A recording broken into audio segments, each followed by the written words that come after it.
be us. So back to what I was saying. Could be us. This could be us. So back to what I was saying. Could be us. This could be us. So back to what I was saying. Could be us. This could be us. So back to what I was saying. Could be us. This could be us. So back to what I was saying. Could be us. This could be us. So back to what I was saying. Could be us. This could be us. So back to what I was saying. Could be us. This could be us. So back to what I was saying. Could be us. This could be us. So back to what I was saying. Could be us.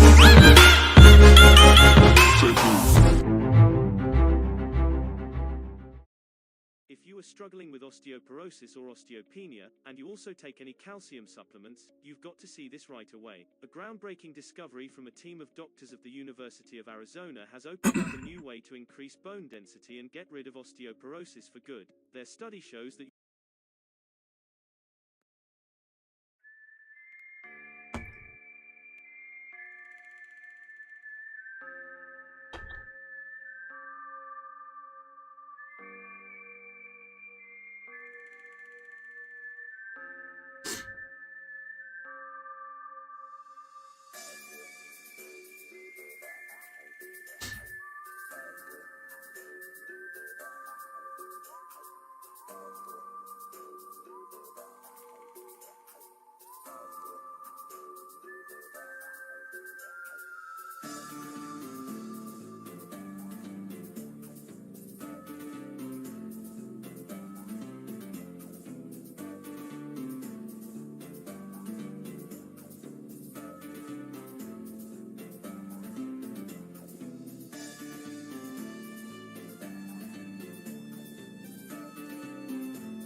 Check.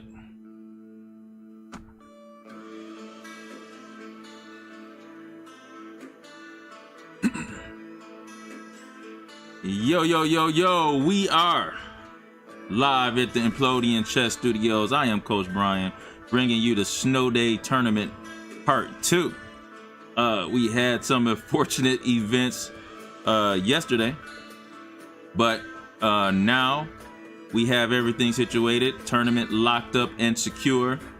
Nothing but players with integrity today. We're going to get into some of the games here. But first, I want to welcome everybody to the Implodian Chess YouTube channel. You can even follow us on Twitch as well. Welcome.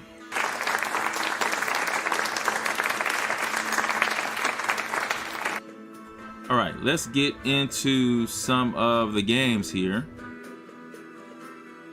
Okay.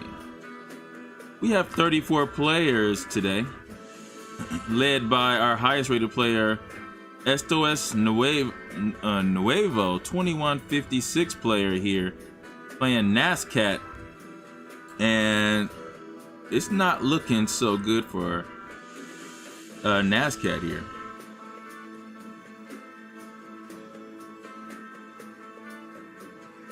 I'm gonna make sure that. Okay. Make sure that we got the screen covered here. There you go. Oh, there is a little adjustment we gotta make here. All right. All right, that should be better, guys. Sorry about that. And this just looks like a complete win for black. Let's go to another game here. DDoS 9, who won the tournament yesterday. And DDoS 9 is white, has a 4-minute advantage over White Day Family. 25-25. And material's even here, and White Day Family is doing a pretty decent job here against one of the top players that we have in DDoS09. Taking time here. Chooses to play bishop to c6, hoping to get some pressure put on the e4 pawn. Pretty decent move here. Brings the bishop to a better square, controlling more squares here. Then we have a trade here. Okay, so now what I'm seeing DDoS is looking to do is DDoS might be looking to play f4, bishop d6, and e5. It looks like a fork, but it's actually not, because the bishop will wind up on c5 with a check. Oh, okay. Miss DOS told me DDoS 10 won yesterday and not DDoS 9. My bad. I gotta get him right, because the DOS brothers wouldn't let me live that down. Oh, and there's a fork here. DDoS 9 has just played a fork here, forking the bishop and the knight with the pawn.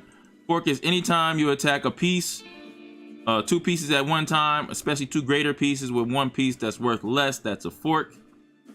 And so that's what's happening.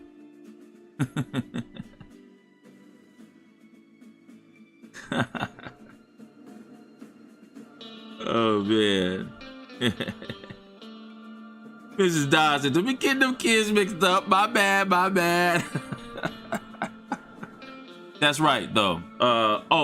And another thing, there is a gift card coming for DDoS 10 for sure. I'll get to that right after this tournament today. I'm actually, not only that, I might as well do them both at the same time, because I don't think we'll have another snow day on Friday. But it's good that, you know, kids are not in school, be able to play some tournament chess. That's good.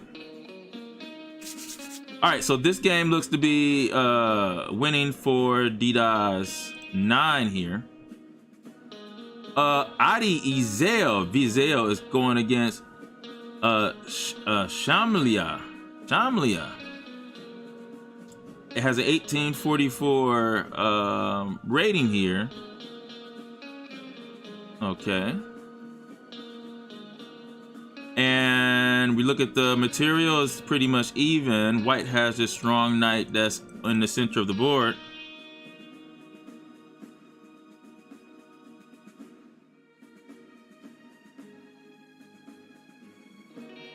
And And white has a little better pawn structure here, for sure.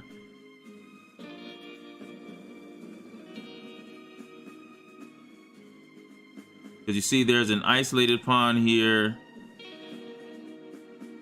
And he chooses knight to c6. That's an interesting move. You already see the threat on the pawn on c7. Good play does like bishop to b6 here.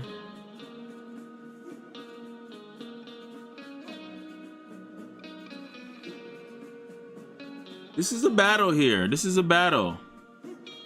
A veteran in Adi Izzel, one of the best juniors in the state of Michigan. I don't know who Shamlia is, but has a pretty decent rating at 1844. There's bishop b6.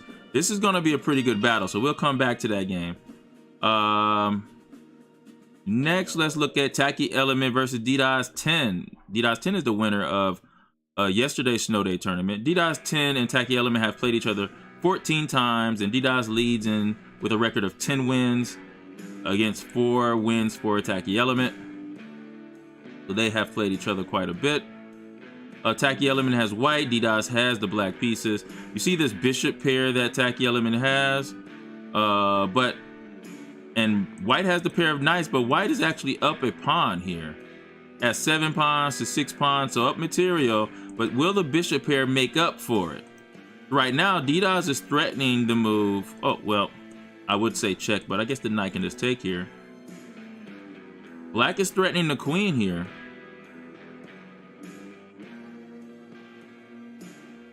He's trying to figure out where he should go. I'm looking at moves like queen to b5, threatening the bishop and the queen here. That might force something. I guess he does have the move bishop to c6. Maybe queen to b4. That hits the bishop as well. This is also, a pretty good one here. I actually think queen b4, bishop c6, and maybe, oh no, queen b3, maybe. Bishop to c6, and then knight to g5 for sure. Yes, there you go. So I think white is better here because of that. The bishops are not going to be able to make any, be effective at this point because black has the weaker king. This knight g5 move could be a problem on the dark squares. He goes queen to b5 instead, so I think you can go bishop c6. He's gonna have to move that queen again, and that might be a problem there, right? And so if bishop c6, queen b3, the fantastic bishop to a4 pins the queen to the king. And if Taki Element makes a fast move here, it'd be easy for him to get this wrong. Especially when you see your opponent has a light square bishop, you probably want to put your pieces on the opposite color here. So if he made a quick move here, queen b3, bishop a4, that's the game. That's the queen.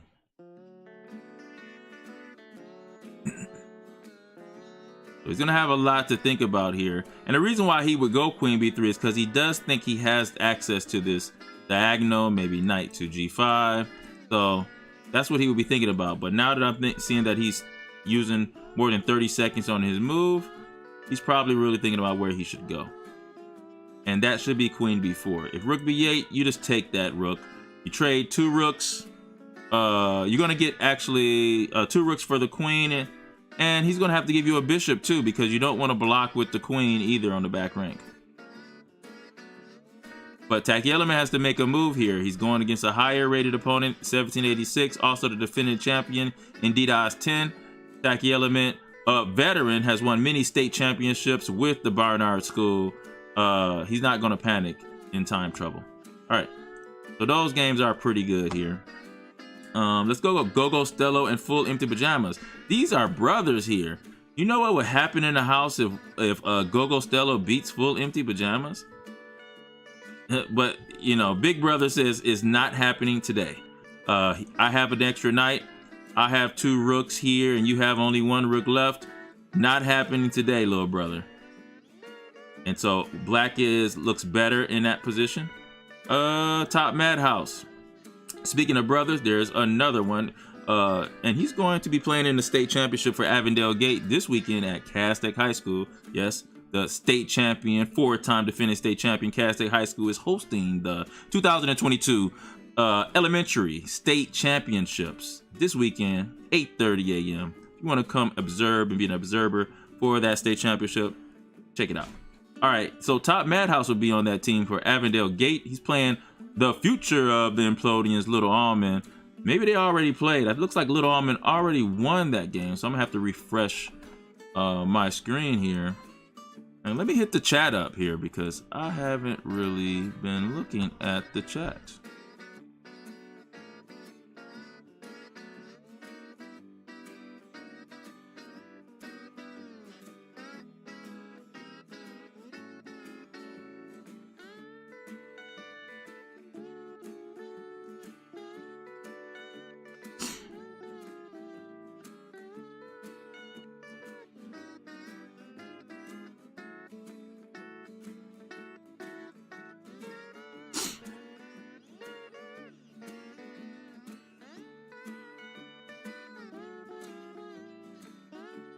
All right, chat is functional. Hey, what's going on, Lakshmi? Hello. I think that's Siddharth, actually. My homeboy Siddharth says he now goes to Baker. Man, if Baker put together a team for the middle school state championship, Baker would be pretty good. You talking about Narita Albiz, Tarun, Rajesh. Oh, I'm sorry. Never mind. That's Shavank. Shavank is here too. So there's a couple of Baker players here. Siddharth Menon, Shavank Jayadeva, Tanush. You guys put together a team for the state championship. You know, you have a pretty good team. Just saying. All right, let's go back to some of these games. Didas 9, the second highest rated player here. What is he looking like right now? White Day family is doing pretty good here against Didas. Didas plays B4.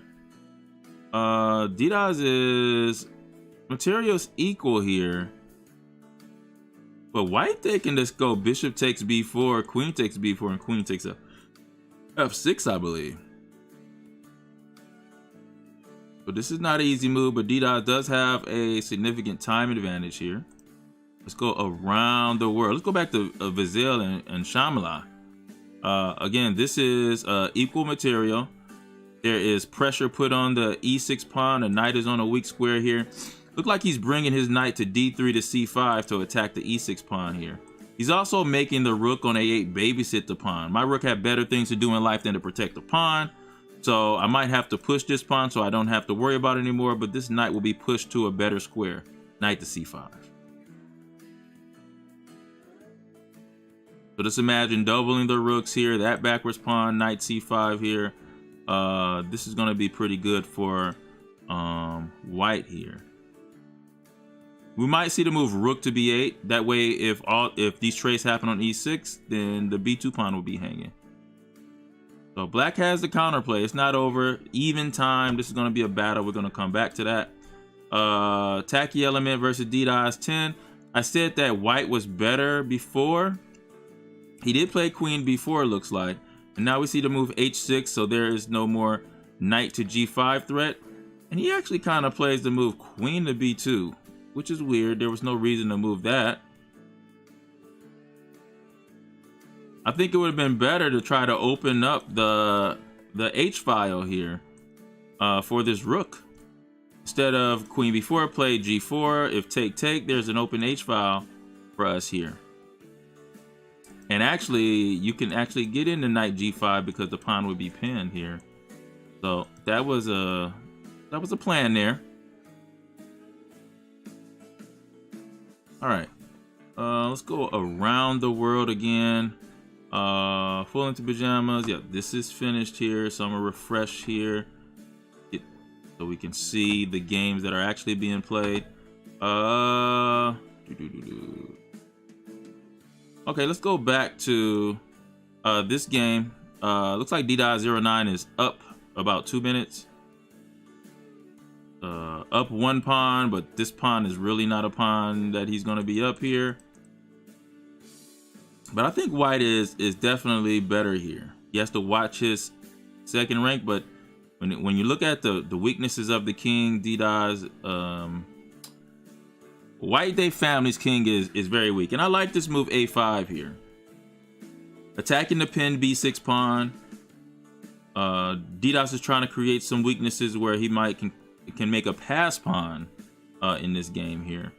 So I'm wondering, like, how does he defend this pawn? He can push this here.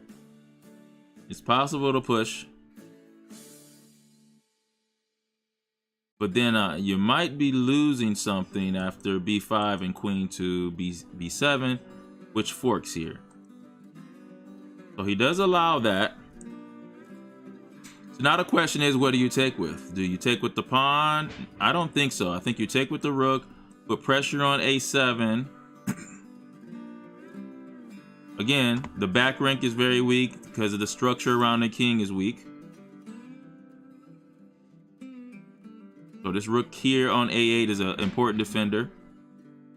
There's also some initiative. You can think about moves like queen to c4, queen to b7, queen to c6. All of these moves attack pieces more times than protect it. He goes rook takes a5.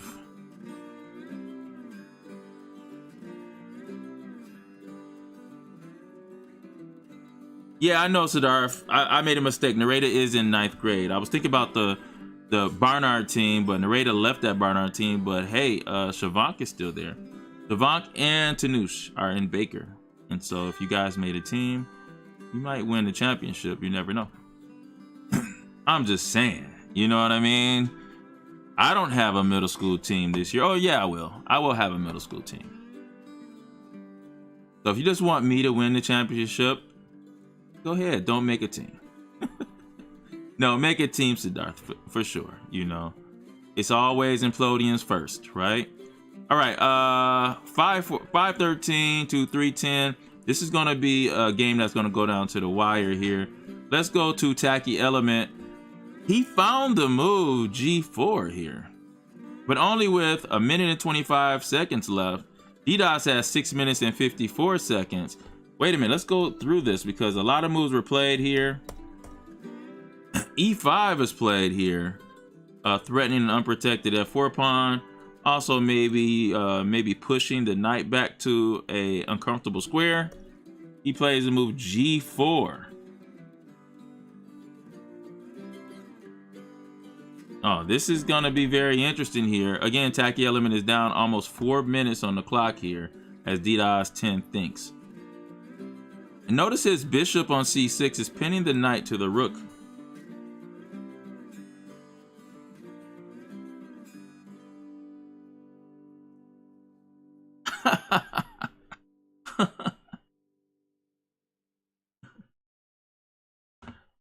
Mrs. Dawes, I can't, you know, you gotta, it's a team thing. It has to be school versus school. I have to be at your school to make a team.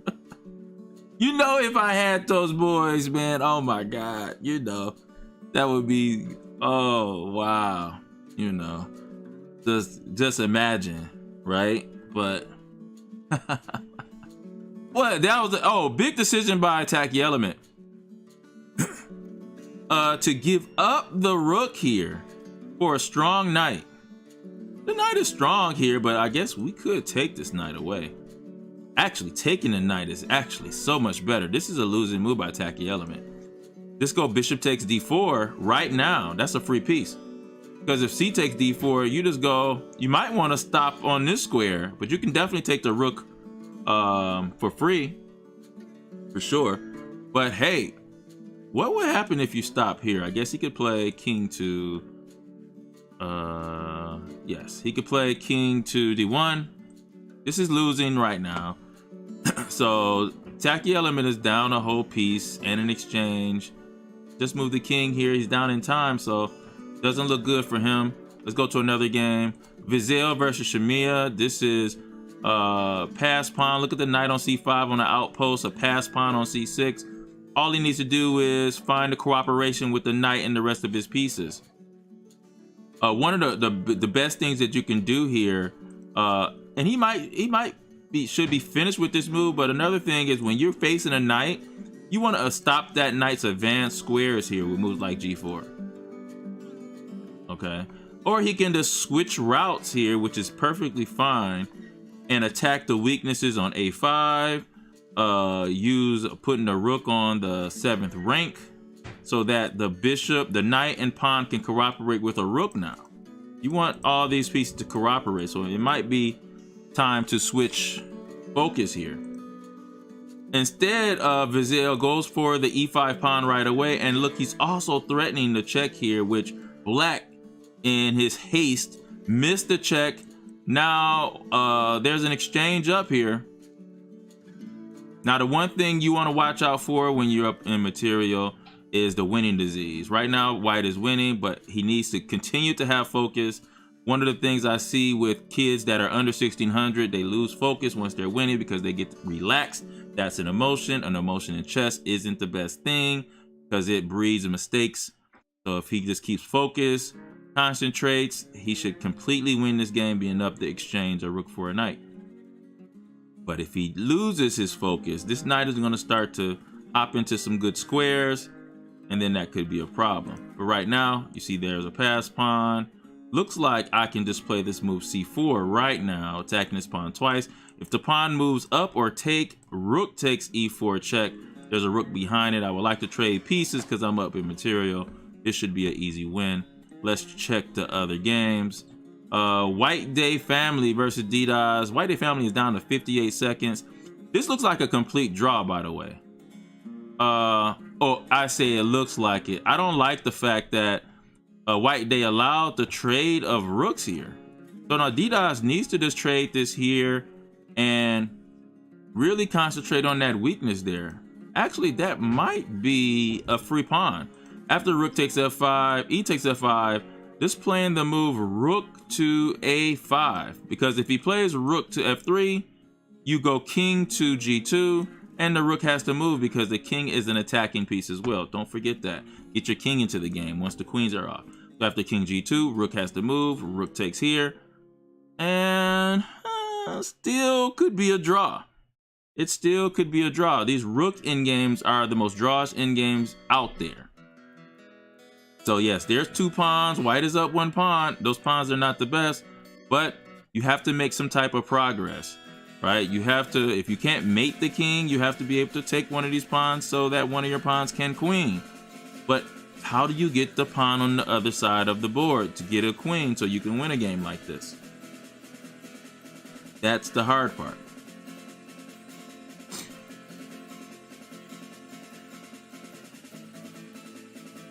So, oh, now if the rooks trade, now this is a good decision by DDoS 9, because if black trades the rooks, it is a winning game for white. And he trades the rooks here. This should be completely winning for white. Based on the pawn structure being split, they can't help each other advance.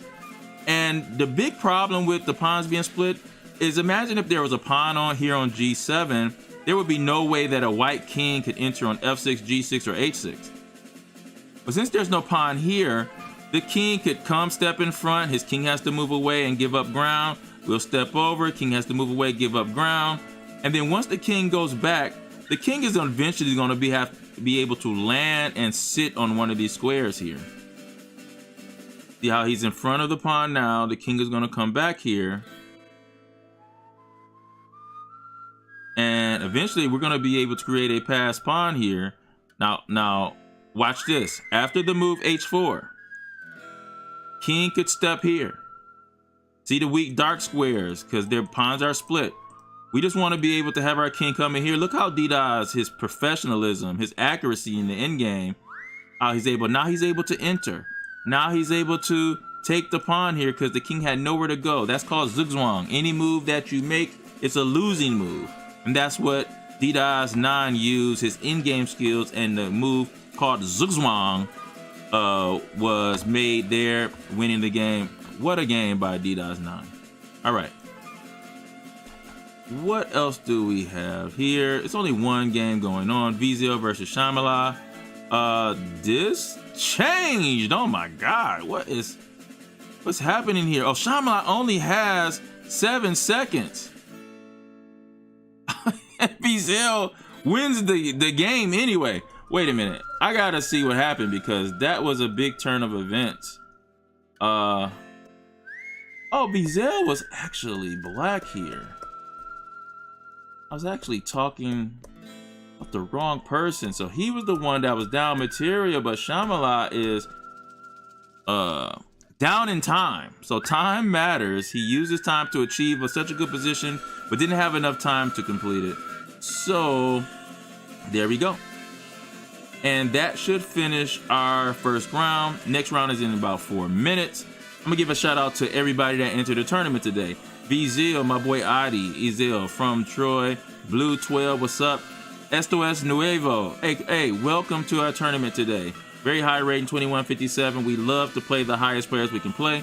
Chess Kid 360 is here at a 2000 rating. What's up? D-Dies09, what's going on? D-Dies10, the Dies brothers, much love. Leon 1357. That's my boy Leon there. Full empty pajamas. Henry Billings represent Avondale Gate. Siddharth representing Baker, SME 8N. Little Almond, the future of the Implodians. One of the greatest little guys, chess players out there. Shout out to Andy. Onyaku 2000, what's up? Alok Priyesh. Straight out of Avondale Gate as well. Nirvan is a new Implodian. What's up, Nirvan? Mason 16. That's my boy. Representing Novi Implodian. McNatt. Piton. Don't know Piton, but welcome to the Snow Day tournament. Pringles 49. What's up? Witty Archer. Levi Yoler. Implodian there. Anarud. Also an Implodian. And Nascat. What's going on? We got White Day Family. That was a good game you played, even though unfortunately you lost that game. Really good game. Go Chess Kid, Tacky Element from Baker, another Implodian, New Fest of Chaos. That is an Implodian. I think that's a Nanya Bala, I believe. I'm not sure. Go Stello. What's going on? KB 2014, Top Madhouse, my boy Elijah. Ashman 0906, Damian Shamla. An excellent game that you played. Unfortunately, you lost on time. I'm pretty sure you're going to have some success in this tournament. And 11, my boy Gnome. Benatron, what's going on? Frankenstein, Weird, and Trevor. Welcome to today's Snow Day tournament. We'll be back in about 2 minutes. The games will resume. Be right back. This could be us. So back to what I was saying. This could be us. This could be us. So back to what I was saying. This could be us. This could be us. So back to what I was saying. This could be us. This could be us. So back to what I was saying. This could be us. This could be us. So back to what I was saying. This could be us.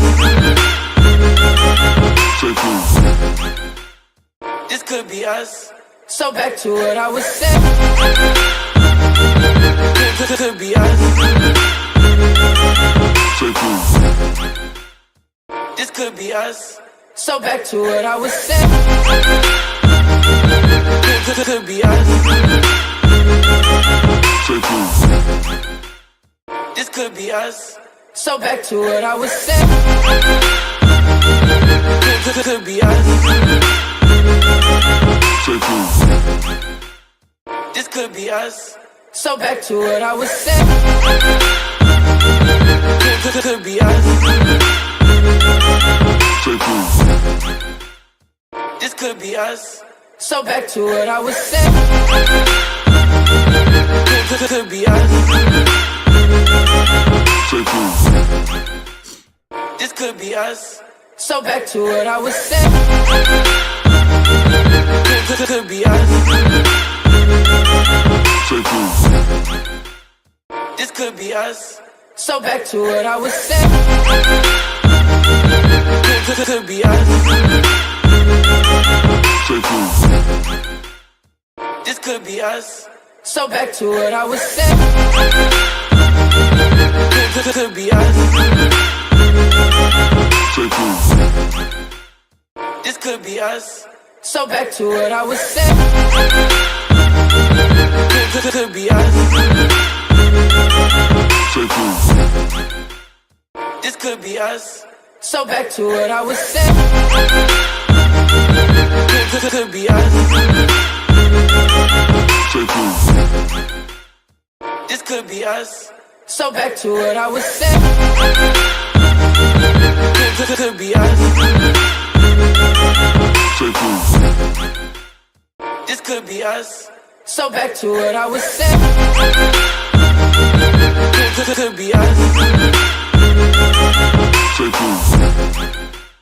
This could be us. So back to what I was saying.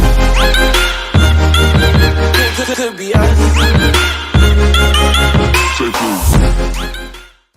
This could be us. So back to what I was saying. Could be us.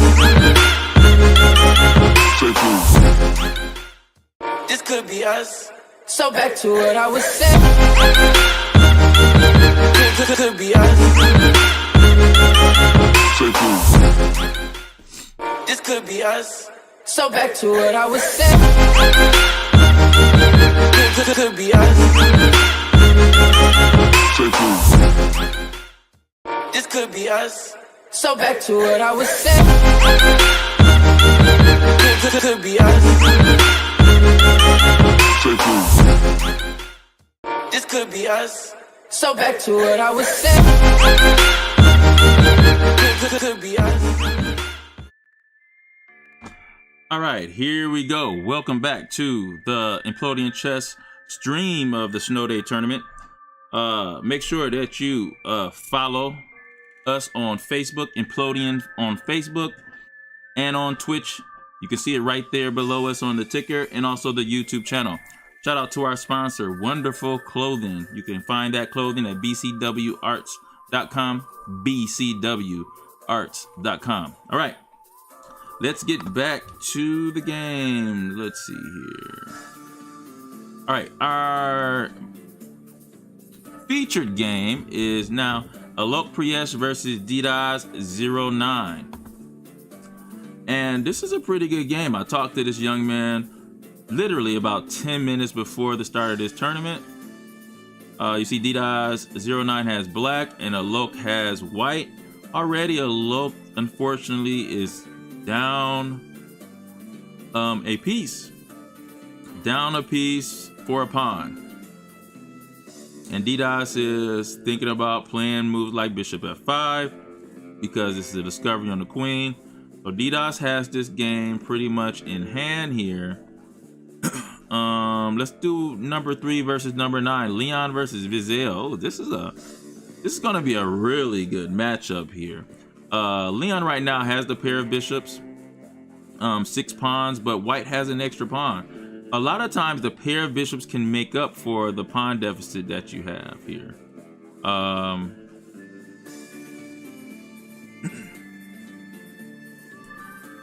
And I'm just trying to think about moves that will make it worth doing.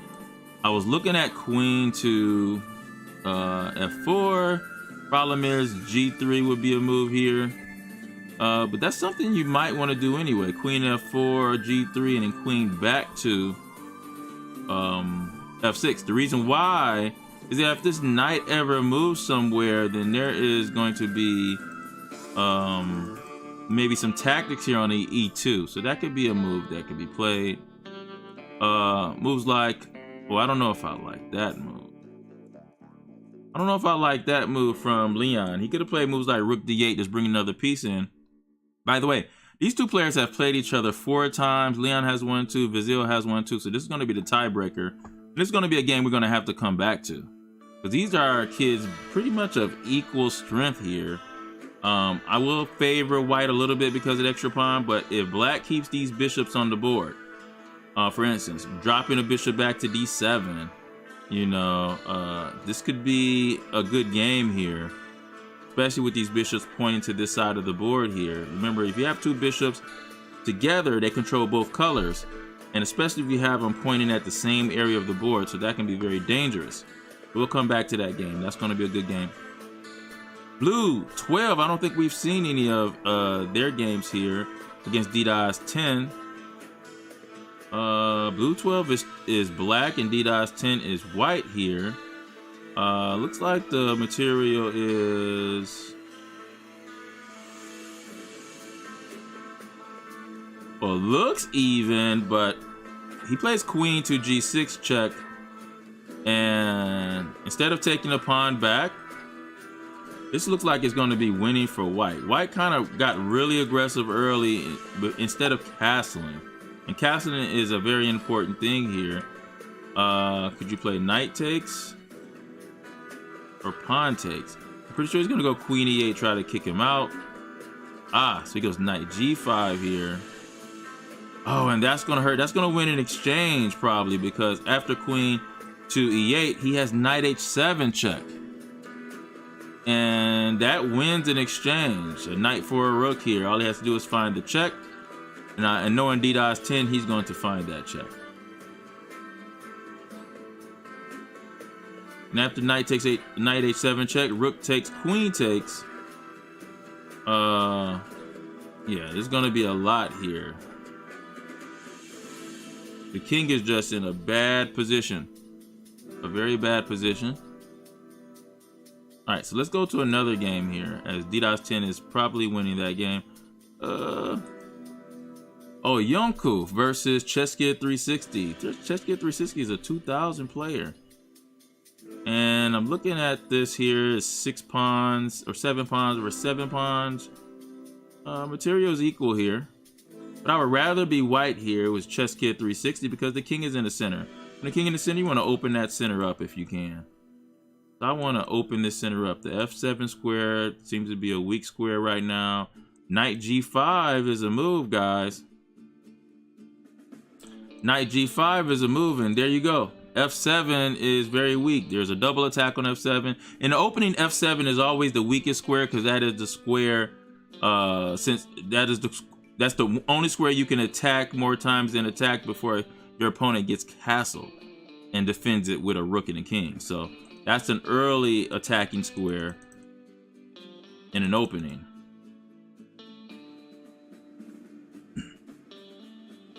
And this is going to be a tough one here. There's no way to defend this. Oh, you could play knight h6. I'm sorry. So you could play knight h6. That looks forced. Oh, but he doesn't. So now we could play like bishop takes, check here. Yeah, it's a lot going on here. Got knight takes here. Chess Kid is just trying to figure out which way to capture there. All right, we're gonna come back to this game. That's gonna be a battle. Let's see, Pringles 49 versus Little Almond. Little Almond, wait, what happens? Oh, Little Almond wins that game. All right, so he wins already. Let's refresh here to make sure. We got 9 games going on now. Go Top Madhouse versus Nascat. Top Madhouse has white here. Looks like he's gonna queen here. This just looks winning for Top Madhouse. KB 2014 versus Shamlia. I think Shamlia is gonna make a comeback here because he played so good in that game. Just unfortunately lost the game, but really good player. And he has an extra rook here, plus a bunch of extra pawns. So this is completely winning for Shamlia. Irvan P loses his game against SME8. Okay, so SME8 gets a win there. And we have 8 games left here. Tacky Element versus Benatron. Tacky Element is black here. He has an extra knight here, so up a piece. Nice bishop on this long diagonal. He has a rook aiming at a2. This bishop here is pinned to the rook here. Looks like he just dropped another rook with straight bishop takes b7. That should drop there. And so Tacky Element should go on to win this game here. All right, so let's go back to Vazil and Leon 1357. All of a sudden, Leon is now up a piece here. How did it happen? So we talked about how good those bishops could be. And after this, what Vizil did is he allowed the pin here with f6. He allowed the pin with f6. And Vizil was able to take. Now, he could have taken his pawn here. Maybe he didn't think he could. But he could have taken the pawn because f4 doesn't attack the pin piece. Because there's always going to be bishop to d4 check. But he didn't want to do that. And he has to watch out because this could be a pawn that could be a problem for him. Plays here. There you go. And he's going to take care of that pawn right away now. And still, it's not so clear. This passed pawn is the only thing that Vizil have to hold on to is that pawn there. So... And now it looks like he played king h1, so he can play f4 and f5 to give the pawn a support from another pawn. Leon's plan is to bring the rooks behind the pawn and be able to take that way. But white just has way too many pieces guarding that pawn. The bishop cannot get involved in the attack on the pawn because it's on a light square. That's why he probably had to take that pawn when he had the chance. As he's sitting there, he's attacking the unprotected rook here. Now, one thing I will say is once you have this pawn blockaded, what Leon should do is play rook d5 and then rook to h5 and change routes. Start to attack the weaknesses around the king. You're not going to get much more out of attacking this pawn here. He's really have everything protecting it. But, and by the way, he might be thinking about exchanging his queen for 2 rooks, which I don't think he could do that, but let's go back. He could have played this move, rook takes e2. That was possible. That was definitely possible. And then if rook takes, you just take here. So Leon 1357 misses that he could take the pawn. So he's set on the plan of bringing the rook to e8. He has a lead over Vizil, but it's not the most accurate thing. And the one thing I would say about Leon, who is one of the most talented players in Michigan, but the one thing I would say, when he's winning, it's almost like he's losing sometimes, and he could really, lose accuracy. And that's something he has to, because he had a chance to just take that. Right? And he could have played rook to d5 and went for another plan, but he has his mind set on this. And this pawn is just not going anywhere because it's on a light square. And he's really taking the bishop, the dark square bishop, out of the game, because now we need to actually concentrate on the dark squares around the king now. And that's what we need to do. So if he played moves like queen to h4 right now, combined with bishop to c7, that h2 pawn will be a problem. Even if he plays something like g3, bishop takes g3 would happen, that sacrifice. And if he played h3, we would just go right up in here to g3 and finish the game with queen h2 check. So, queen h4 is strong. Takes advantage of the extra piece. Remember, when you have extra piece, you want to have that, make sure that piece is an active participant in the game. And the bishop has a good diagonal here, but it's a much better diagonal to have it over here. Now you see what he did here? He played rook b8 because he's scared that after a5, he will lose the b7 pawn, not really noticing that his rook covers b7. So he doesn't need to do this. So now Leon is in a defense mode when he's actually up a piece and should be trying to get this piece into the game instead of defending random pawns. And so this is the one thing about the accuracy that has to improve. But Leon would get it. Leon would get it, and once he does, he's going to be around 1500 immediately. And I know that's coming soon. Let's go to some more games here. Let's actually refresh. There's 4 games going on now.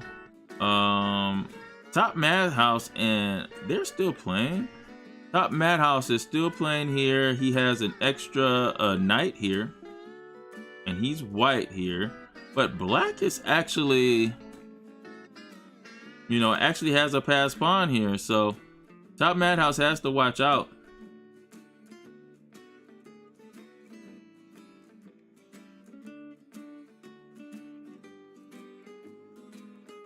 I guess black can just simply go maybe rook c2. There you go.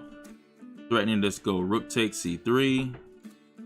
There's 2 pawns here. If black is able to grab all 3 of these pawns, it's a draw. If black is able to grab all 3 pawns, that would be a draw. Now here black can protect his b5 pawn by simply going king to b6. And the c3 pawn is gone. There's no way to defend that. Question is, can black take one of these pawns here as well? And even though white has an extra piece, it might not be enough to win the game if you can't either create a maiden net around the king or queen another pawn. So here white is just trading here. You do not, as black, want to go king to c6 because the next move will be rook check. And you don't want to get rid of that rook.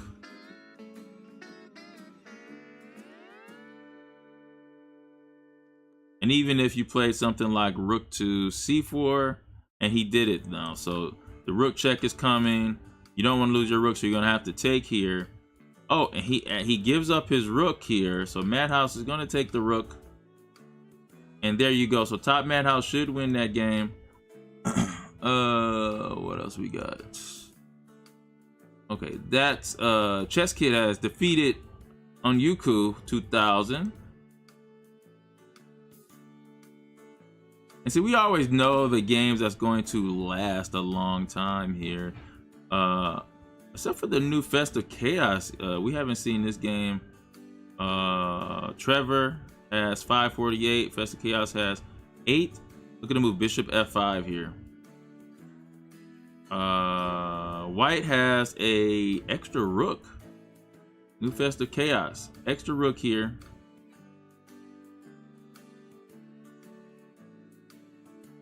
Okay.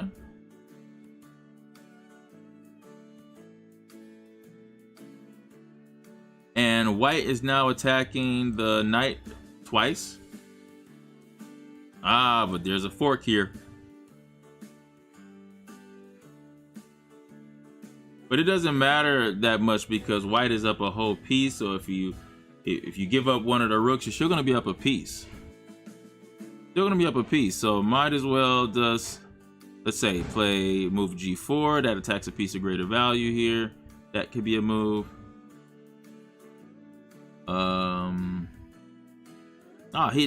See, this was a very bad move. She chose to give up the rook for a pawn. And so that's a bad move. And now things are different. Now the major pieces are equal, but there is 2 passed pawns on this side of the board. And now black is winning. All black has to do is bring some rooks behind those and start pushing. But okay, I guess she says, hey, I'm going to get a pawn here. After bishop takes b4. She does get a pawn, but she doesn't take that pawn. Instead, she goes to this 7th rank, not noticing that this pawn can be actually pushed. And so that's not, trying to gain a better pawn. But black does not push it. Allows the capture. Festive Chaos captures on g4. And we should expect to see moves like rook takes or a7 or... Oh no! But definitely not bishop takes because that allows checkmate. And that's a back rank checkmate. That hurts. All right.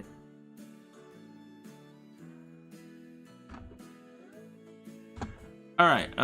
Yeah, I hear you, Lakshmi. I hear you. Sorry, chat. I haven't been checking you guys out. All right. Do we still have a game here? We do. Leon 1357 versus Vizel. Leon has an extra piece, but with 4 pawns against 6 pawns. So it's a piece for 2 pawns. The piece should win. Leon is finally coming for active moves. There's a pass a5 pawn too. That should help. The c3 pawn is weak as well. So still Leon is winning, and he's up 3 minutes. So here you see that rook to f4 is played. Now I wonder if we can just go ahead and trade everything here with rook takes c4. He gets, you know, you give up your queen, you give up ours. We have to go king h7. That might be enough there. I think that's enough. I would just take the queen here. Just take it. After rook takes f8, you go king h7. Now you're putting pressure on c3. There's a passed pawn. There's a bishop. And Leon does that. He takes the queen. That's an excellent decision.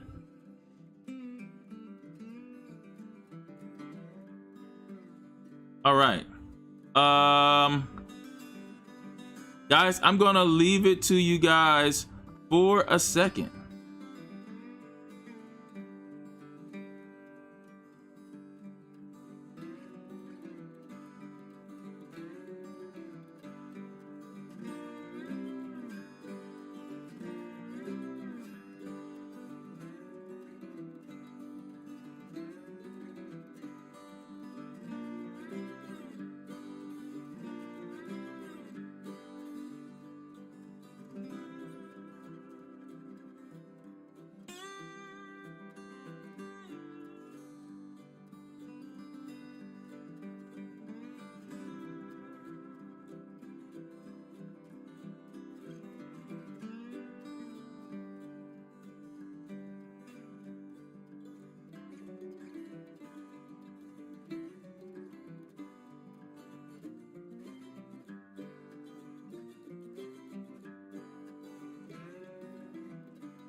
So, I'm sorry, guys. I'm sorry. I had to take an important phone call. And I tried to switch to the games as you guys, even though my commentary wasn't near. My bad. But I'm back. And we're going to go through the leaders here. And then we'll get to the games. The undefeated players here right now is Chess Kid 360, D-Dot09, Full Empty Pajamas, D-Dot 10, Little Almond, Leon 1357, and SME 8N. With Levi Yoler, they are 1.5, and Anirudh is 1.5 as well. So those are our undefeated players. The showcase game right now is one of the highest rated players right now, 2002, is Chess Kid 360, going against Leon 1357. And we see Leon 1357. Look at the move he just played here, Bishop to A2. I like Leon's position here. And when I see a position like this, it tells me that Leon is gaining some confidence here. And the one thing you don't want is Leon Ma to have confidence, because when he has confidence, there's no stopping him. Look at the move C3. He's caressing the move D4 so he can control the center with the 2-pawn, the big center advantage here. That's interesting. The queen to C7 here. Trying to open up a file on the C file here. And look at Black is trying to trade some pieces to kind of relieve his cramped position. He feels like if he can trade a couple pieces, then his position, won't be so bad. Because he knows that D4 is coming. He knows he's lacking space. I don't know why he's thinking so much on this move. He pretty much has to take here unless he's thinking about sacrificing here. No, he does take. So even though this pawn is double, guys, remember, double pawns is not bad. Double pawns is not good. Double pawns is just different. There's positives and negatives. The positive is that this open file exists. The positive is that the double pawn controls F4 and D4. This pawn controls F5 and D5. Imagine if a knight was able to get on F5. So that's why the double pawns are good. The negative is that the pawn in front of it is usually a weak pawn and can be surrounded by pieces. The negative is that they're not flexible. Notice the pawn on E6 can't move up because there's a pawn in front. This is a mistake by Leon here. He didn't really think about this well. See, the queen is not protected, so this pawn actually is only protected one time, okay, by the bishop. So once you go C takes D4, you can't go C takes D4 because the queen will be captured there. So that was a big mistake by Leon there, giving up a pawn here. And he's gonna have to take here, and looks like that pawn is gonna be a big nuisance here for Leon. The only thing Leon could hope for in this game is to he hopes that the weak pawns could be targets later in the game, so to make up for him being down material. Because right now Leon has 5 pawns and there's 7 pawns for Black, so Black is now up 2 pawns, and this should be enough for a win here. The rook D8. Leon was doing very well in the beginning, but looks like Black is solidifying, bringing a rook to an open file. Can't get much better than that.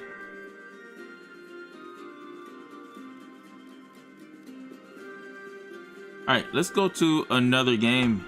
Another game we have is Full Empty Pajamas versus D-Dot here. I don't know, maybe Full Empty Pajamas did lose a game.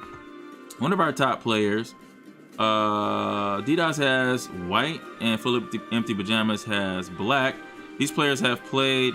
Now, yesterday's tournament, Full Empty Pajamas defeated D-Dot 09. They've played 10 games total.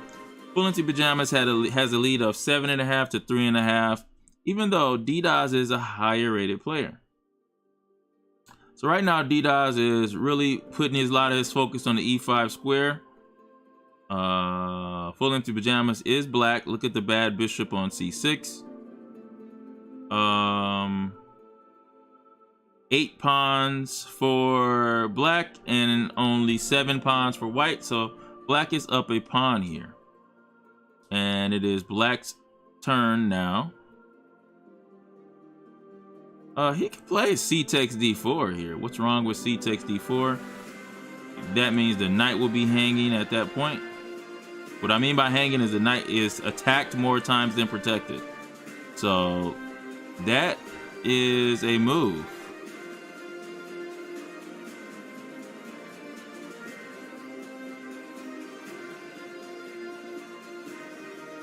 What's going on, NASCAT? Just wanted to answer. I know I see you there. You said hi. What's up? My bad, I was gone for a minute. I am back. Full Empty Pajamas is now falling behind, almost up to about 3 minutes behind D-Daz in time, but not big deal right now. I'm actually wondering what he's thinking about. Why can't he play c takes d4? What is he so scared about with this move? Maybe he just went to the bathroom. But yes, it looks like you're gonna go c takes d4. The knight is hanging. Is he concerned about maybe bishop to e7? That shouldn't be a concern. I think Full Empty Pajamas is winning in this position here. All right, let's go with SME 8N versus number 4, D-Daz 10. This is a very interesting position. Let's see, 6 pawns for white and 7 pawns for black, so black is up a pawn. Plus black has these 2 pass pawns too, so black is completely winning here.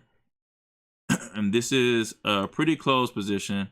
He should probably take there, bring the other rook over with check, go king to f5 so he can protect the pawn here. There's no way with these double pawns. The problem is, even though there's 5 pawns on this side of the board against 4, since they're doubled, you can't use these pawns to your advantage. You can't make a pass pawn, which means you can't use the extra pawn to get another queen. Probably should go, no, he does go king f5. That's great technique. And this pawn here on g3 is pretty much gone, actually. Yep, he can go check and then king h2 or rook to h3 right away. If king to f2, you go then rook h2 check, king g3, rook g2 check, or king f3, rook g2. Or you can just go all the way on this side of the board here, which could be better. Rook a2 and take the a4 pawn. This is completely winning for D-Daz. D-Daz 10, completely winning here. All right. Anirudh here. Anirudh loses his game to Little Almond, so Little Almond wins that game. Let me refresh. NASCAT, you said your king was netted. That's all right, man. We all go through it. All right. We got 11 games still going on.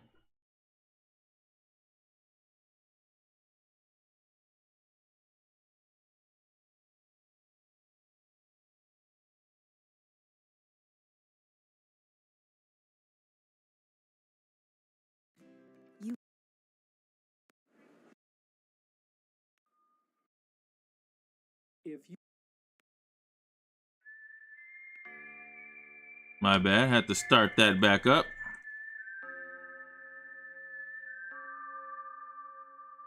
Gotta start this Wild Wild West music is inspiring here. Leon 1357. Let's look at what he's doing now after that victory versus. Oh, that's right. But this was the game where he was not doing so well. And if we go back here, it's all about that pass pawn. So pieces are even, but black has an extra pawn. Leon is trying to prevent this pass pawn or control this pass pawn as much as possible. But the one thing I like about Leon's games now is he is playing with confidence, and that's good. And when I do analysis on Leon 1357's games, he actually has a not ordinary attribute. when he is losing and he's down, he's able to find resources more than usual. People, you know, players in his rating range. So that's something he's gonna need. Like, what if he just goes check now? Well, I guess he can't do that. Well, wait a minute. If he goes rook takes here, I don't know. He's got to think about this. He does go rook takes, but that's interesting now. That's very interesting because what happens if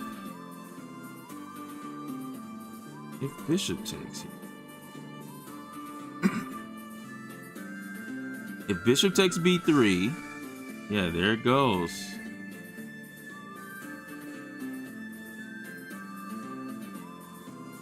And so Leon didn't really look at that well, because now there is a checkmate threat here because the king is in the corner.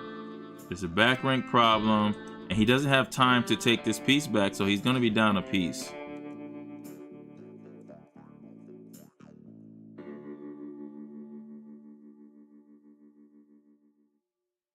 Okay, maybe he plays rook to a3, try to get rid of the a5 pawn at least.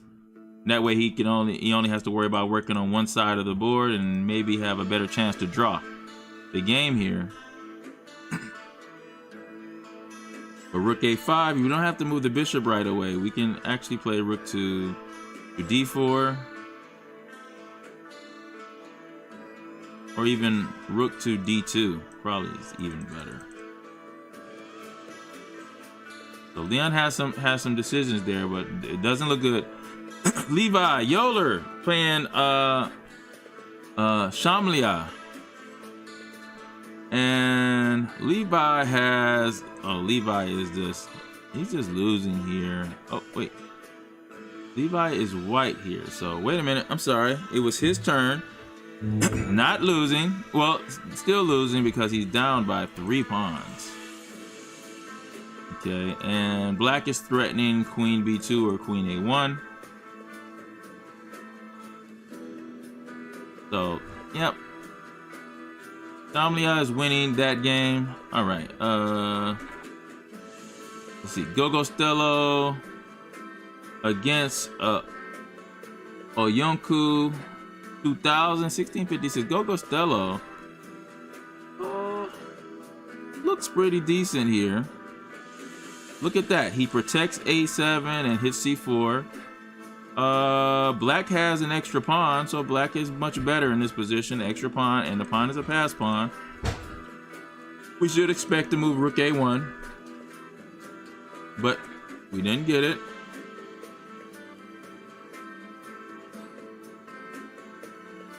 Y'all would have gave up the c4 pawn for this pass pawn here, so now I think he can just simply play a5 here.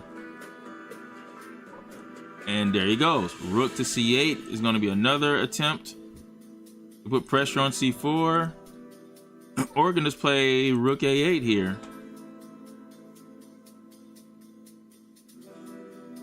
This is much better for Gogostello, which this would be a huge upset. All right, let's go to Vizelle here. Oh, Vizelle does win that game. Back in the winning column, 4 games left. Full empty pajamas versus DDoS. This is probably the marquee game here. Looks like white is up a piece here, or 2 pieces. So yes, DDoS is currently up 2 bishops. But for that, white has 4 pawns. Wow, what kind of position? How did this happen? Black has 4 pawns for the piece. Wow, look at white there. Forks the rook and the bishop. You move the rook, then we're going to damage the pawns around the king. Already looks like this d4 pawn is going to fall anyway.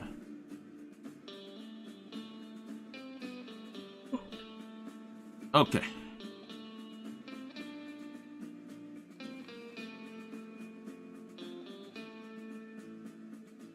All right, let's go to another game. DDoS is definitely winning that game. Did Leon? Nope. That game is now over. 3 games left. We didn't look at this. Ashman versus Damian Liu. What's happening here? Damian Liu has 2 rooks, a queen, 2 pawns, a partridge in a pear tree, a lion, and a bear. Extra on the board, so it's a lot of things extra. White is definitely winning this game. Just hope Damian knows how to checkmate. That's what he's going to need here. And he just missed checkmate in 1 with rook to b7. So let's see if he can checkmate here. Will he use the rook roller strategy? Nope. Oh, maybe he's gonna do it this way. Bring the queen over or the rook. That covers this file, while this rook covers this file. Or he could, the better thing to do is go king, queen, e8, to cover that file and bring the rook here, but I guess he's doing it his way here. Maybe rook to d7 check. Okay, it goes that way, so now you let him go this way. He should have, well, he's going close to the king. I guess he can do that. Now you have queen to d3. He chooses not to do that. Got to be very careful when you're not checking the king of stalemate. The one way to make sure you don't have a stalemate is to continuously check the king. And it doesn't look like Damian knows how to checkmate here. Let's see. Rook check here, or rook check here. Okay, now finally he's the right track here. Now this move, queen f3, is checkmate. Ah, he misses that. So now the king is forced to this rank. Maybe queen here check. And that way you can force him all the way to the back rank. Check, check, check, check, check, and check. Oh, there's again. You gotta be careful when you're making moves that are not checks. Maybe cut off. Oh, he's moving the king. Oh no. Oh no, he's moving the king. I have a bad feeling about this game, guys. Not gonna lie. I have a bad feeling about this game. This might wind up in a stalemate if he doesn't know how to checkmate. Oh. All right, we're gonna come back to this game. Looks like this game is gonna take a while. Full length pajamas and DDoS, anything changed? No, full length pajamas has a time disadvantage. There's a pin here. He did just get pinned here. And full length pajamas has 1,000 pawns, by the way. Not literally, but he has 6 pawns and white has 2. He looks like he's gonna get this piece back, possibly. And if that's the case, I mean, I guess there is a bishop check here. I mean, not bishop, but a bishop takes d5, which he does, which he hits the rook here.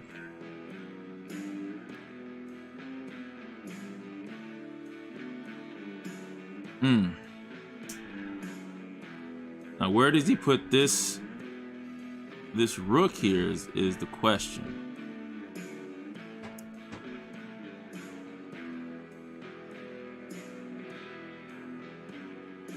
Maybe he goes back to c7.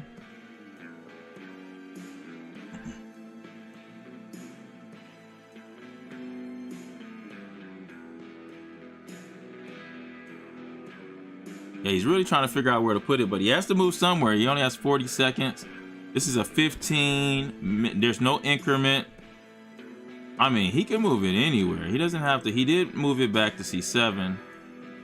Oh, there's a check, though. Ah, and that hurts. Wow, was there a way? That was an excellent move, if that's the case. You have to play something like rook to, yes, rook to b4 was the only way. DDoS wins that game.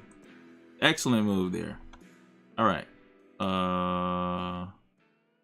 All right, that finishes. We're finished with that round. D-Daz 10, D-Daz 9, Little Almond, and Chess Kid 360 are all undefeated. They're all undefeated here.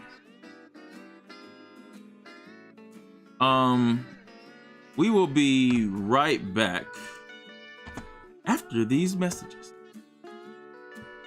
This could be us. So back to what I was saying. Could be us. This could be us. So back to what I was saying. Could be us. This could be us. So back to what I was saying. Could be us. This could be us. So back to what I was saying. Could be us. This could be us. So back to what I was saying. Could be us. This could be us. So back to what I was saying. Could be us. This could be us. So back to what I was saying. Could be us. This could be us. So back to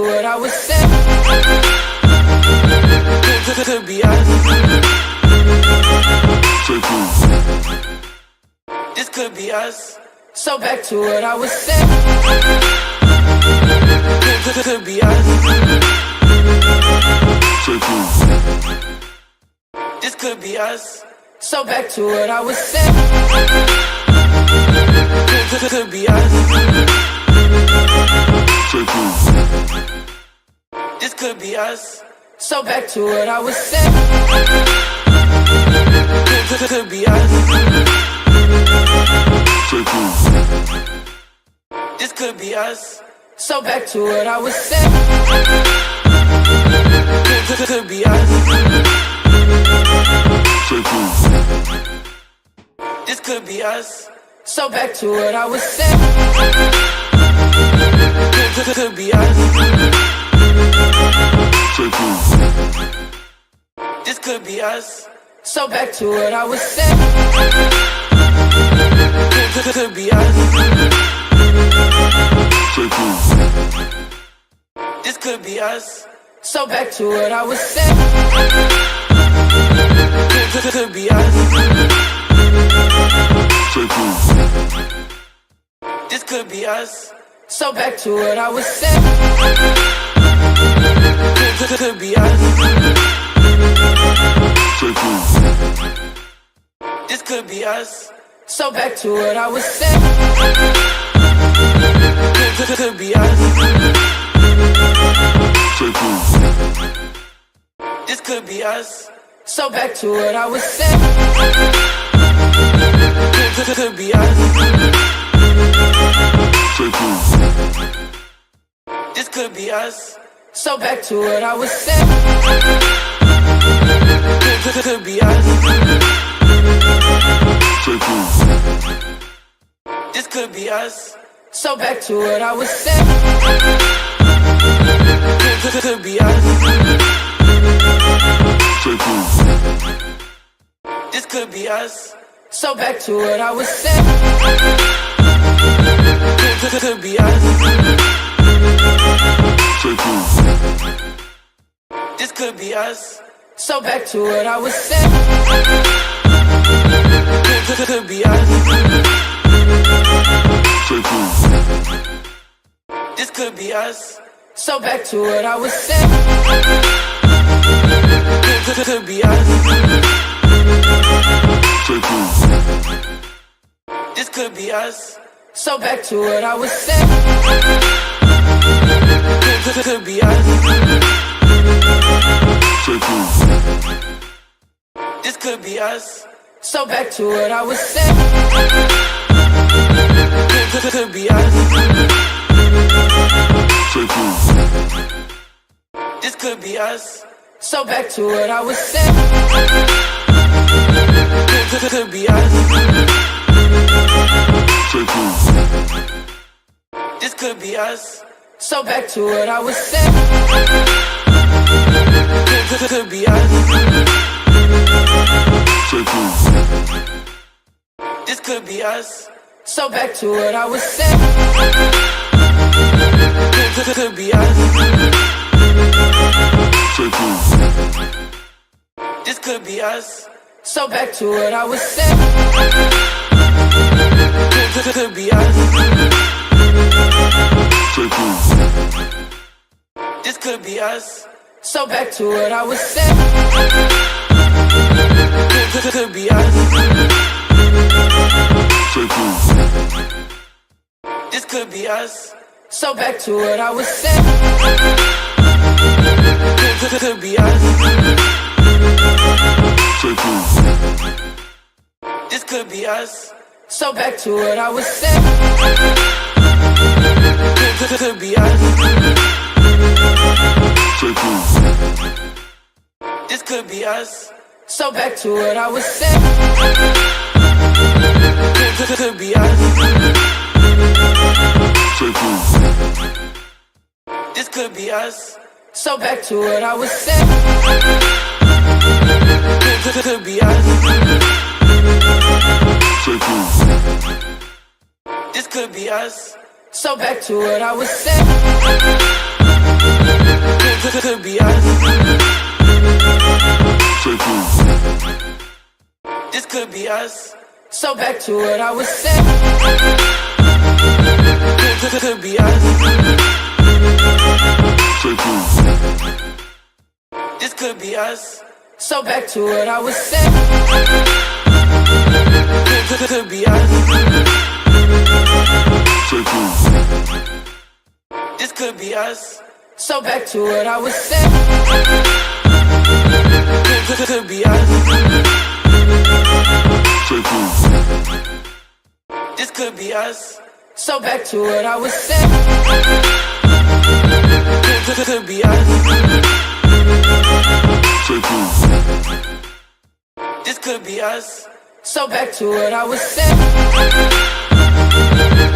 Could be us. This could be us.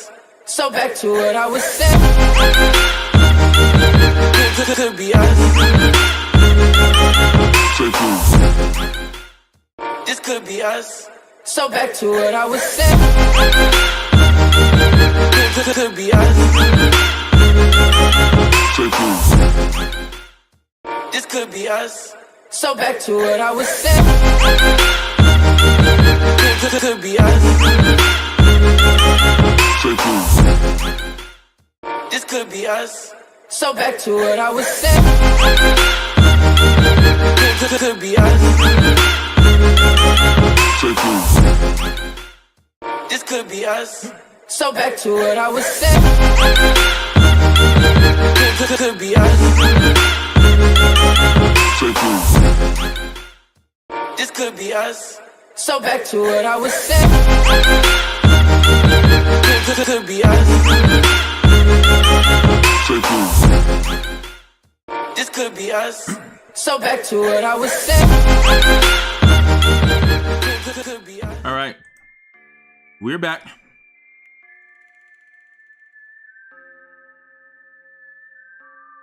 Let's get to our marquee game, which is the brothers against each other. Ooh. The youngest brother wins the tournament. D-Dot's 10 wins the tournament yesterday, right? And now it's the older brother right here playing. As you see, the knight d4. D-Dot's 9 has black. D-Dot's 10 has white. And I must say, I like white here.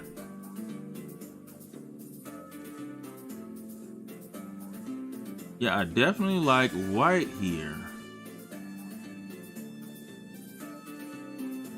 Looks like black is looking for some exchanges here.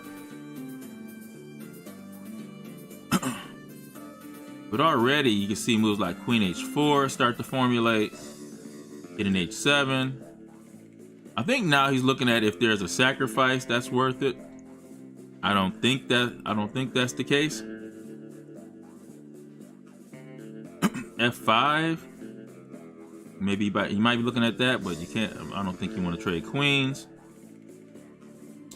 Right now, the knight, he's looking at knight takes c2, but this is such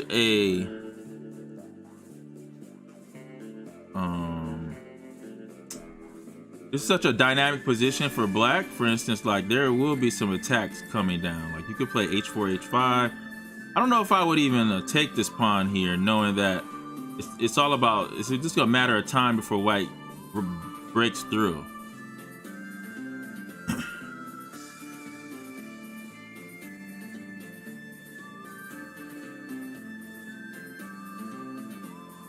So there's queen h4, so we're gonna expect h5 or h6. It should be expected. h5 I don't like as much because you just simply have g4, and that's just gonna blast open this h file. So h6 hits the knight.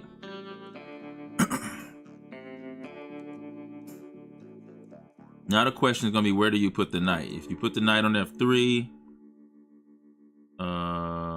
he can go knight takes. I guess you're okay.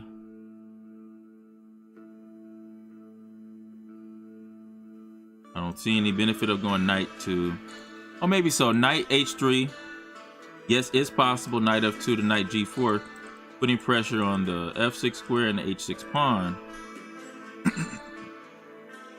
But the fact that black has moved this pawn is going to be a target for sure after moves like f5 and bishop takes h6. So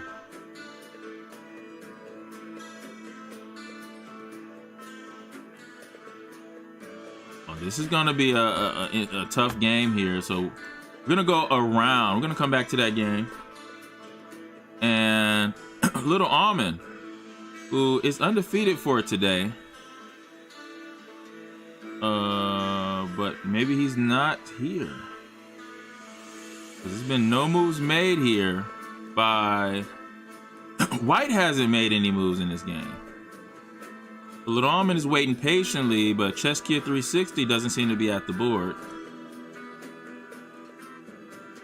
So that could be an easy victory for little Almond there. SME 8 in versus Vizel. Vizel is down the exchange here.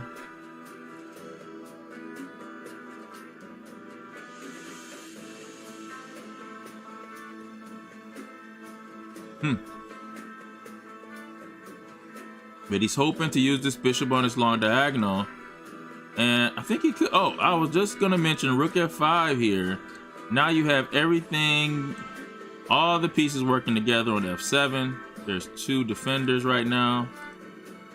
I don't think this check does much for you because the king h2, queen d6 check doesn't do anything after g3. So that's not going to do anything. You can defend this a couple ways. You can defend it with rook f8, rook e7. You don't want to go queen e7 because then you'll give up the rook or the bishop first. You got queen c7 too, so maybe queen c7 is actually better. The reason why is it defends, but it also sets up, covers the h2 square where the king can't escape. That way you can play rook d8 and maybe back rank checkmate there. So queen c7 I think is a solid move. But black is winning this game, but it has to be accurate. Let's see, full empty pajamas versus tacky element. Looks like full empty pajamas is up a piece for 2 pawns. And what did this do there? He just gives up a piece here with f4. Now black is just up 2 pawns. King is in the center here. Now look at that move.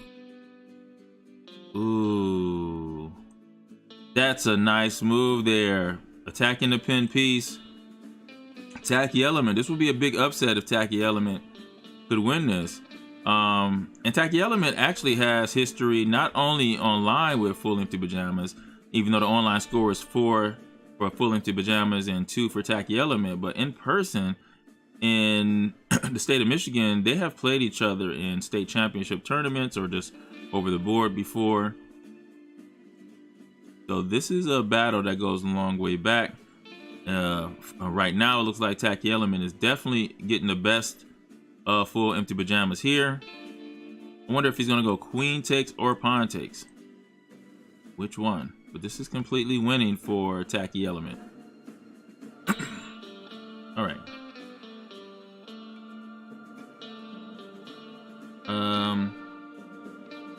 Trevor versus Shamlia. Looking at Trevor, he has the black pieces. Shamlia has white. Shamlia is basically threatening to play bishop to f5 check, which would win the queen because there's only one way to get out of check is to capture. And so that would, and then that would be a forced checkmate too. Because after queen captures, then you have g takes checkmate. So this is a pretty tough position for Trevor. And there it goes. So all he has to do is play the move. Oh, he took the queen instead. Bishop to f5 was checkmate, but he took the queen instead. You guys got to remember, this game is about winning the game, and you only win the game by checkmate, not who has the person's queen. Game still goes on if you take a queen. Game stops if you checkmate the king. All right. Let's see here. Gogo Stella versus Leon here.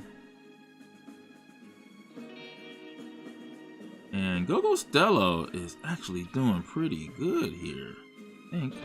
Let's see. Black is up a pawn. Black is up a pawn, but black is very cramped. There is the bishop pair here, but has a very cramped position. I guess black does want to play b4 eventually to unleash the bishop.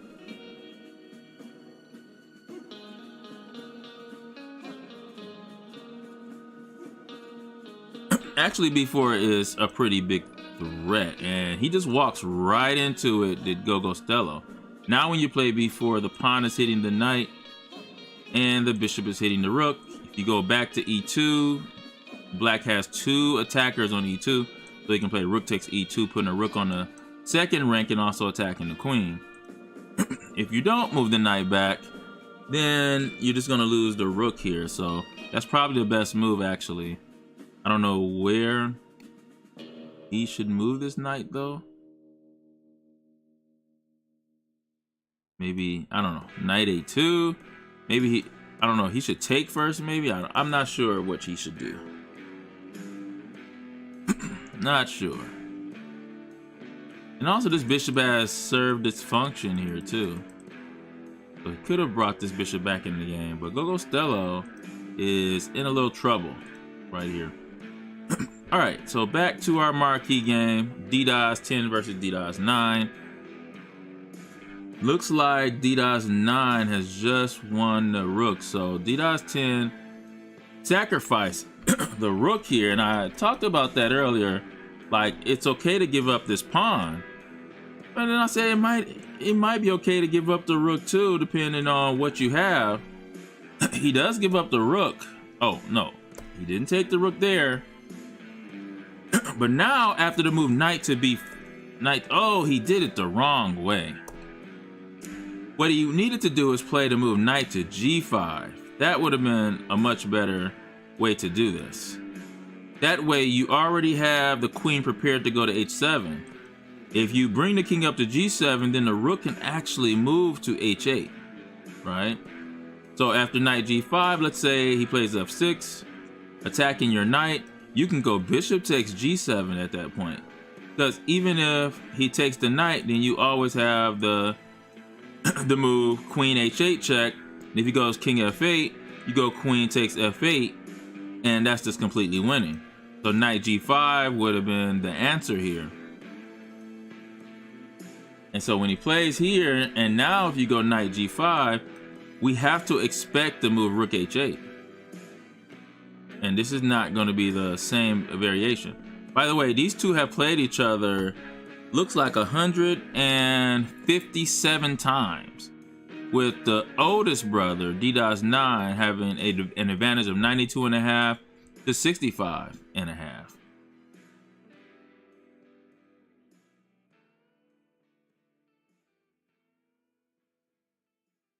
All right. D-10 is thinking about what he can do, but I just think that was just the wrong variation, the wrong way to play that. Knight G5 would have been the correct way to play that. I'm just trying to look and see if there was any other way that black can defend bishop takes in here. No, because the queen can't come over. There's no knight to cover h7. You can run. So let's say rook e8. Takes, check. King. And then king f8. That's the only thing I can see is just moving the rook, so giving your king some running room. So what happened here? He goes queen to g5 here. And now I'm lost at what his plan actually is now.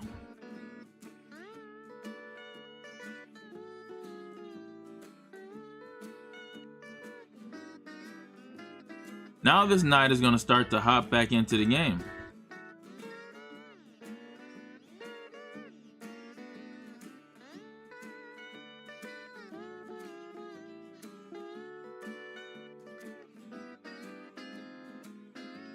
All right, let's go to another game here. Looks like D-09 is definitely winning that game. SME8 versus Vizelle. Vizelle has a bishop extra. Now, I thought this game was a game where SME8 had an advantage here. What happened? Queen C7 was played. And then G6, and then oh man, he plays this move here where I think you just take a pawn. With rook takes f7, he does. What a tactic. And instead of trading queens, he chose to move the king out of the way, and he just loses a piece, and that's it. So Vizelle wins that. Gogo Stello here versus Leon. Leon is defending with everything he has, but he's up material. This bishop here is trapped here. I thought that might be the case with this bishop on this long diagonal. There was no reason for it to be on h7 at this point. But here's the knight here. He kicks that out, but he has to watch it here because there is a check here. I don't know. I don't think he's gonna get too much for it, but maybe it's okay. And he could take the bishop. Black is completely winning here. So back to our featured game. White is trying to prove that the sacrifice will work. Right now, white is threatening f6 check. That will be very devastating after queen h6 and oh, there could be a knight to f5. So maybe you can't go queen h6 and queen g7 because of knight f5, but f6 would be devastating. Devastating here. And so I wonder if black could play f6 because the knight covers on g6. That is possible for black to play there. But black can also play bishop takes f5, right? Or knight takes f5. So this is okay. So he does go bishop takes f5.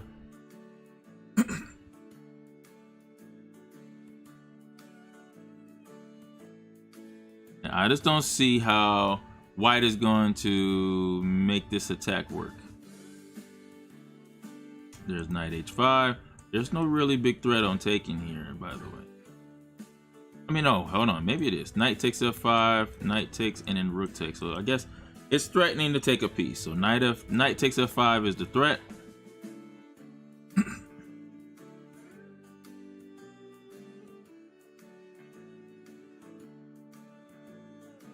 And black is probably looking to trade here because right now black has an extra rook.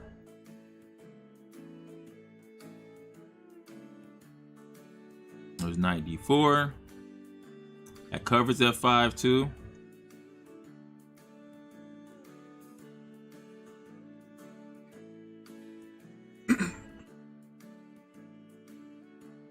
I mean, it looks like there's attack hit knight takes d5. Of course, if knight takes d5, you have knight f5. Remember, this pawn is pinned. But if you go knight takes d5, it goes knight e2 check first. Not a big deal. As d-das falls below 1 minute, or below 4 minutes in time.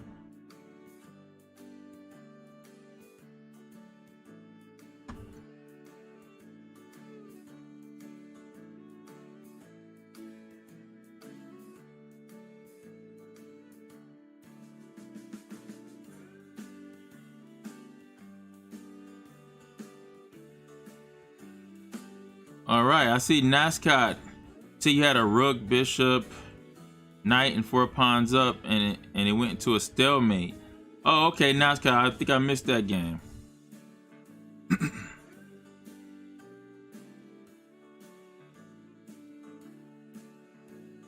Yeah, d-das 10. This is a tough position here. This is completely winning. Now d-das 9 is the solidifying his position. Look at all the pieces actively placed on good squares. Knight is on a weak square. This knight is a great defender, also defended by the queen. This bishop covers g6, keeps watch over d3. Only thing that's not involved is the rooks. They will be, pretty sure they'll be involved soon. So if you go, probably have to go knight takes here, right? Oh, no, you don't, because you always have knight takes e2. So you can go knight e takes f5. Of course, rook takes f5, knight takes f5, so you're fine. But you can go knight e takes f5, because if knight takes d5, we always have knight takes e2, and that's a check, so we don't have to move our queen out of the way in that variation. But all right, that game, and that's our last game of this round.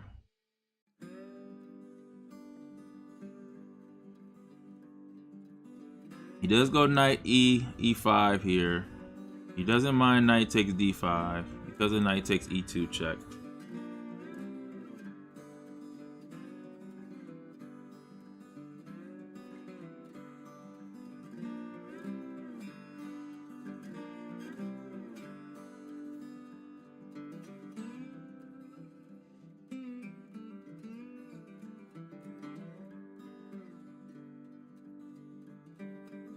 And Little Almond so far is undefeated. Beat Top Madhouse, Pringle, Anarude, and Chess Kid 360, which is a 2000 player. Mainly because Chess Kid 360 never showed up. That was an easy victory there. So Little Almond is guaranteed to be playing for the championship. There goes knight d5. We anticipated this. Knight takes e2 is a check coming. Maybe he thought maybe he can go king f2. He goes away. Ooh, look at this nice checkmate. Is that a checkmate? Oh, that's so nice. Knight to g3 check. Oh, he found it. Oh my goodness. And then rook h8. Checkmate. d-das 9 finishing in style. Oh, hard. He did it to his brother. Oh no. The mate face. Youch. What a game by d-09. And that, I think, finishes that round. Yes, the next round is in 5 minutes. All right, so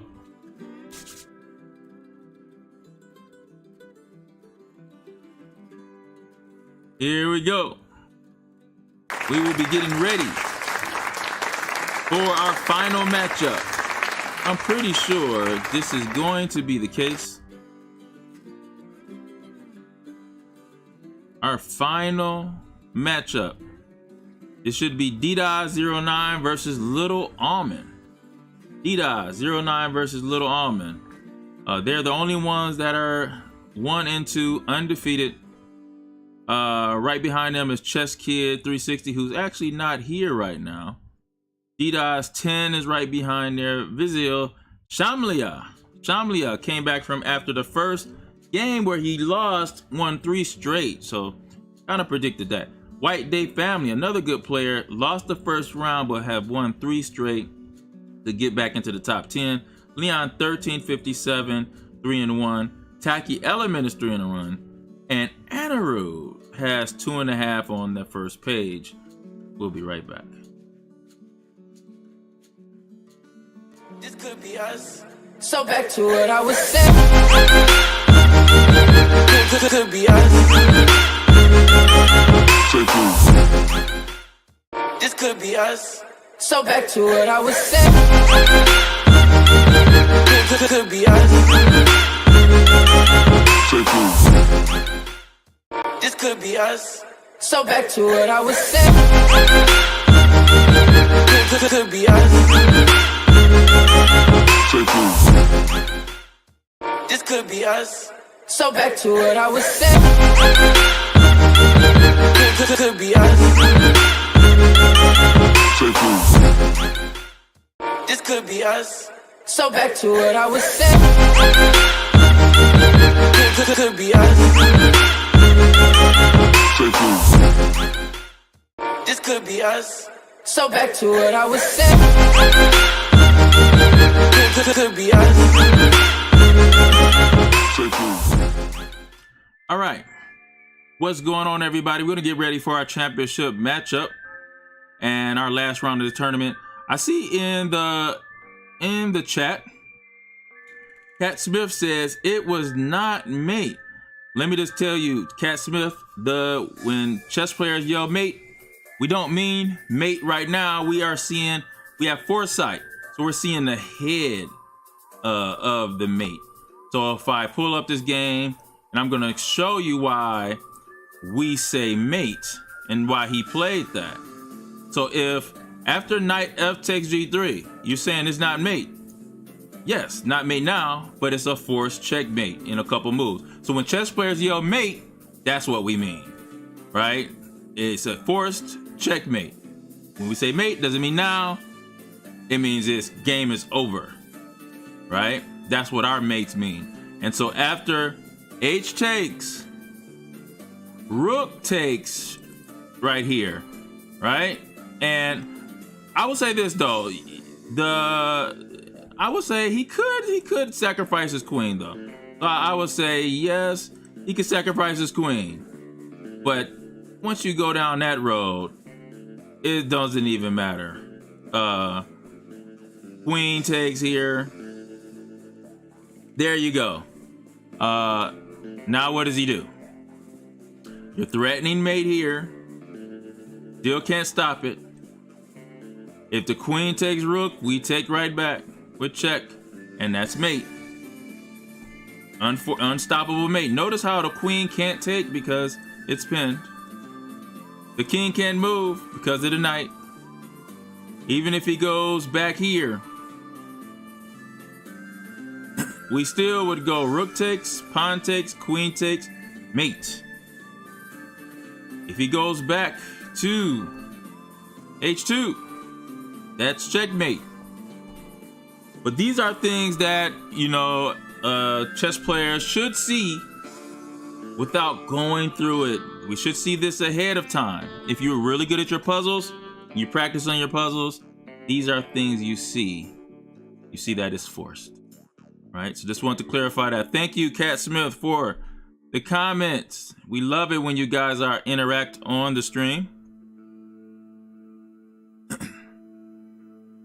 But we're going to get ready for our final game. And it has begun. Little Almond versus D-Dot.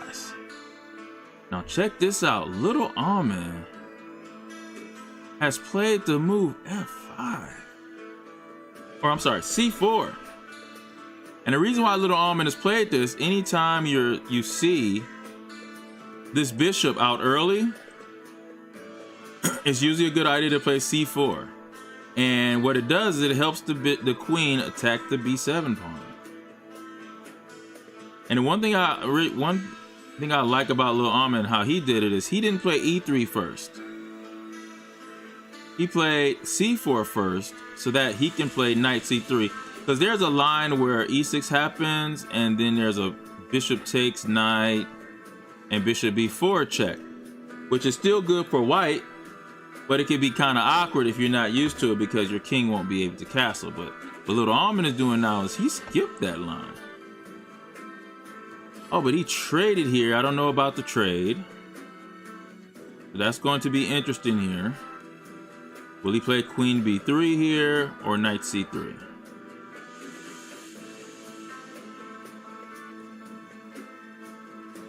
Wow, he goes queen to A4 here. I'm wondering why did he do that, because bishop D7 could come. And if bishop D7, maybe his plan is to go queen to B3, attacking both pawns at the same time.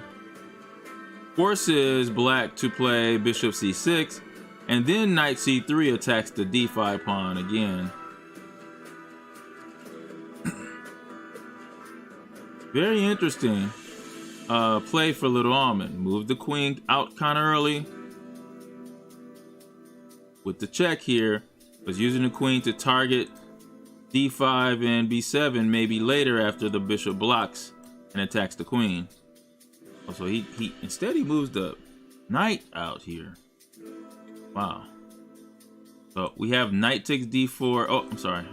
Can't take on D4. It's pinned. Now I'm expecting Little Almond to probably come out with knight C3 or E3.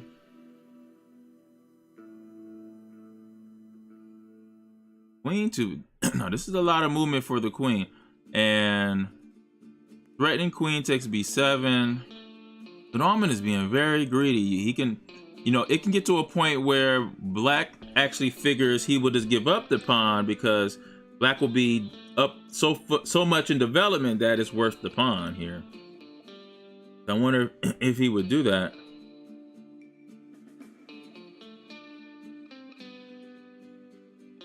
Black can always trade queens as well with queen A5 check. Bishop D7, queen takes D5, and knight F6. I might even be looking at a move like that. Bishop D7. If he goes queen takes, I will go knight takes D4, threatening C2. Actually, I think I like that. So bishop D7, queen takes D5, and knight F6 with a tempo on the queen. That means we get 3 pieces developed. He only has 1, and he has to move the queen again so that we can play E6. Yeah, I kind of like that sacrifice. Wow. Very interesting play here.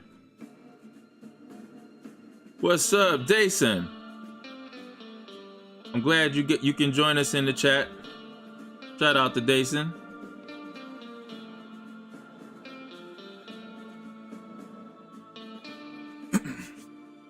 It's snow day number 2. Tomorrow I think it won't be a snow day, guys, so we don't. I know we're having fun having these tournaments during the daytime like it's summertime. It's not. It's opposite of summer.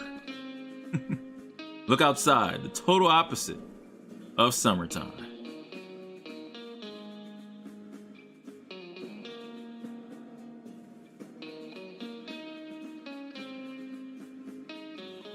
All right, here, look at that. So he plays E6 here. He allows the capture queen takes B7, maybe for knight takes D4, and actually a queen takes B7. You even have bishop B4 check. I think this is a good decision by DDoS, is to sacrifice, knowing that he's gonna have a big development lead. And this is DDoS 09. After queen takes B7, he can actually, now I was thinking maybe he could play this move here, knight B4, but queen B5 check. Could be something. Knight takes D4, you're threatening C2. Actually, knight takes D4 I think would be better. I will say this, knight takes D4, you still have to, oh, there's no checks here. So there's no checks here. Knight takes D4 is a problem. You're threatening knight C2. And if you go knight a3, which defends c2, then the bishop just snaps that off.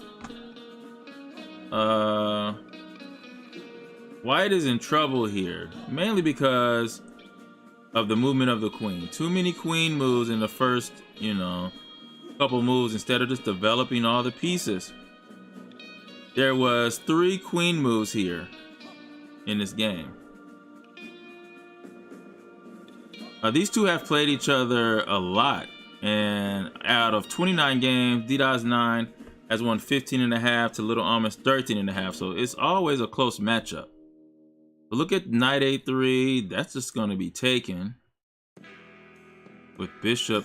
Maybe you stop and do check first, actually. That might be the move here. And then take. Oh, you can't stop and check. I'm sorry. Queen just takes on b4. But definitely should just go ahead and take that. What happens if queen a4? Oh. So taking the knight here. I guess he thinks about all those variations and it was not worth it.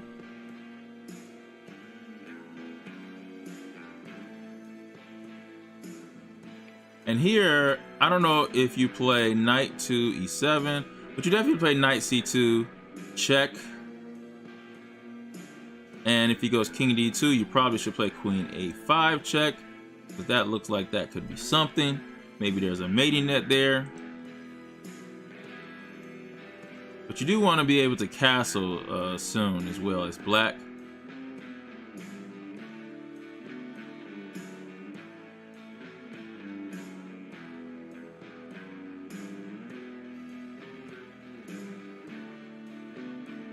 Little Almond is thinking, but it's not looking good. He's gonna have to just give up the material.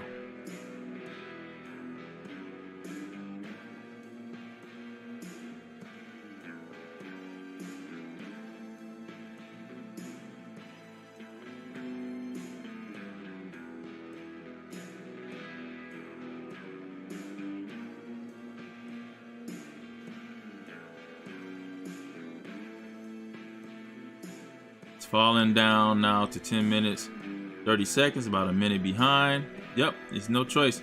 You have to go here. What else could he be thinking about? Let's see. He doesn't have any pieces either. That's another problem. See, the pieces are still not developed, so can't even come up with any type of counterplay or any type of tactic because he hasn't developed anything but the queen and the one bishop. So that looks good for D-9. 9 games total. Let's go to the other game. Vizel versus D-10. That's a good matchup. These two have only played each other one time. D-10 has won the only meeting. And D-10. Now Vizel is up a piece here. Vizel is up a piece. But there is a lot of pressure on the G file and potentially the H file too. Lots of pressure. And Vizel is scanning moves like F4. He brings his knight back into the game. But I'm looking at F4 and I'm saying, I don't know. What do you do about that? If he plays F4, where does the bishop go? Bishop goes H2, then there's gonna be rook takes. H4.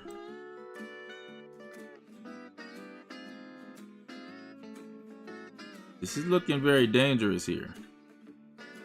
Does he go rook H4 or rook takes G2? I think rook H4 is better because it's pinned here. I would rather be black here at this point.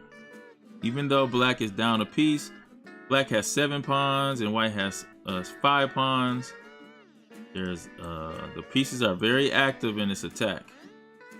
That being said, white can just bring this knight to E4 and control a lot of good squares and maybe make up for it. Rook H3 makes sense. That's a pretty good move. That's a pretty good defensive move here because it's going to force something. If rook G4 happens, rook takes H5. So I guess rook G4 would be the best option to keep a pawn here, right? Rook G4, we take G2 and you take on H5. All right, that's what happens. Could he play rook g1? I don't know.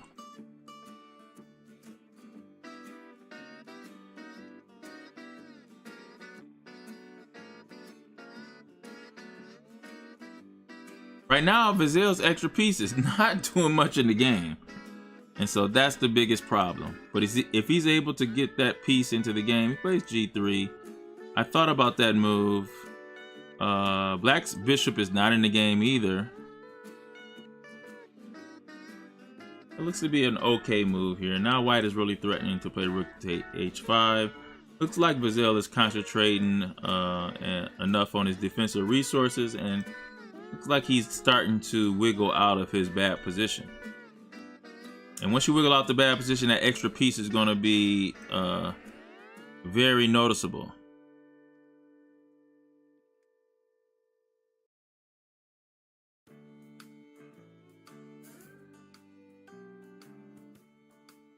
Okay.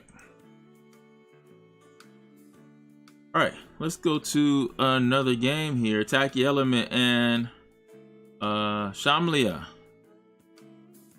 We see everything is pretty much equal here, right? 6 pawns, 6 pawns. Yes, there is some hanging pawns here, and that's an imbalance. There's a strategy to go when you're going against hanging pawns. There are 2 together, but no pawns on the side. So those are hanging pawns. This pawn on c4 is pretty weak.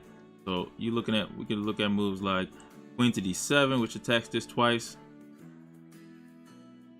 I would take rook c8, but after knight takes, maybe it's okay. You're trading a more centralized pawn for a pawn that's on the side of the board, which only controls 1 square. So rook c8 looks like might be a good move. Might be. So he goes queen to d7, double attacking the knight. That makes sense. We should expect the move rook to b1 or queen to b3, or even knight e to c3.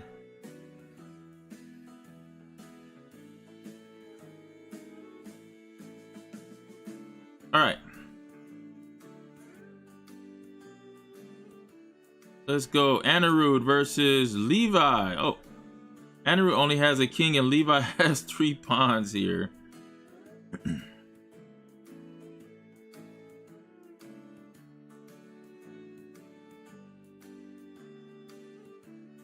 Uh-oh. Okay. Let's see if Levi can control himself long enough to try to win this game here. That's a good move. He's going to push the pawns together. That's what he should do. Another pawn push.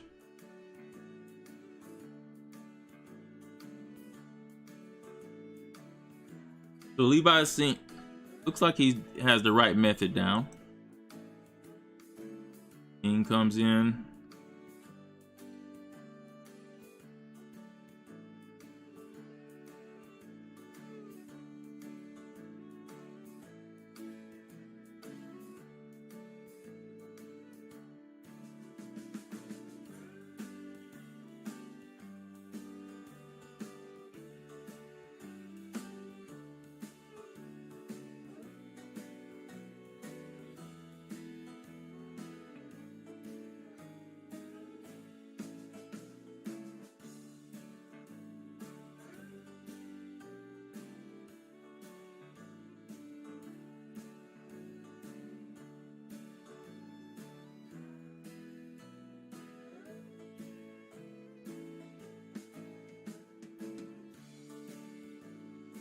And all Levi has to do is move the king up.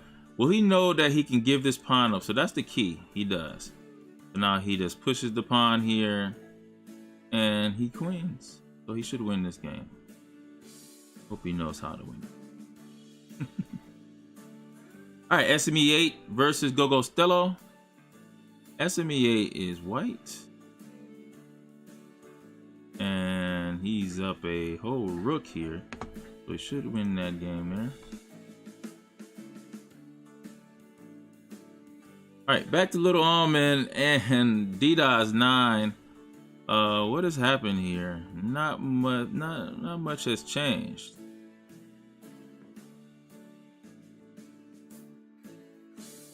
Not much has changed here. Check. Maybe we're expecting queen to d6. And if check again, king f6. That's what he wants to do. Queen here, check, and win the knight here. Alright, so, but I don't think that's still winning for black here, but you get the knight right back. Oh, you don't even get the knight. Don't even get the knight. Queen to e5. So has to find something else. Not looking good. Maybe queen back to b4. Maybe you threaten some checks over here now. It's not looking good here. And the biggest problem is look at the bishop and the knight here. Not developed.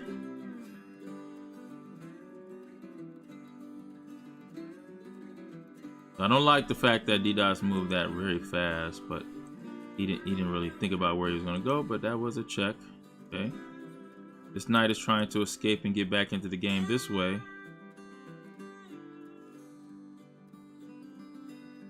Maybe he has to go knight to e1 to make sure the knight never escapes for the moment. But I'm telling you, once these rooks come in, it's not going to matter. It's not going to matter.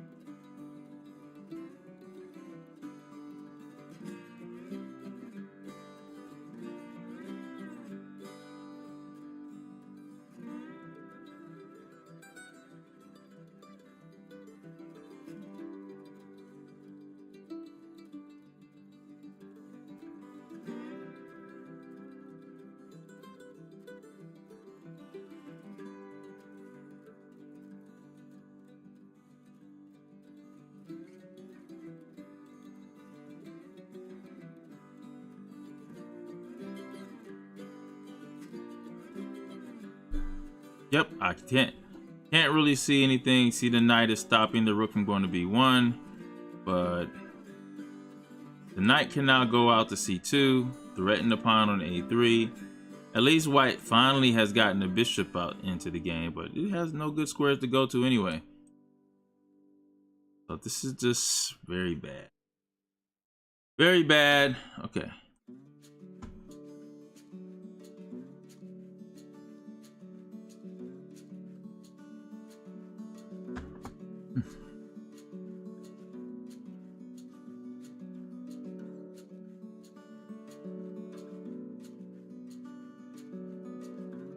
All right, let's look at Tacky Element and Shamlia. This is a pretty decent game. Material is equal. Move a6 was just played because the pawn on b5 is pinned. And if queen takes a6 and rook a8, there's queen takes b6, but then the other rook comes over. And now the queen is trapped. That's an excellent move by Shamlia. Queen takes a6, rook to a8. Queen takes b6, rook f to b8. Oh no, I'm sorry. He can go to a5. So no, queen is not trapped. Can take both these pawns and oh no, he can't. The rook is on a8. So no, you cannot go queen takes a6. That's a trapped queen, and that's what Tacky Element is looking at right now. He's looking at a juicy pawn, but that pawn is not juicy. That pawn is sour, filled with poison. You guys know how like you're in the forest in your backyard and you see like those nice bright red berries. They're so bright, they look delicious. If you eat those are poison. You can't eat those. And that's what this pawn is. It's a nice, bright, red berry with nice green vines, extra green, extra bright. And once you eat this pawn, you're gonna have a bad tummy, filled with poison.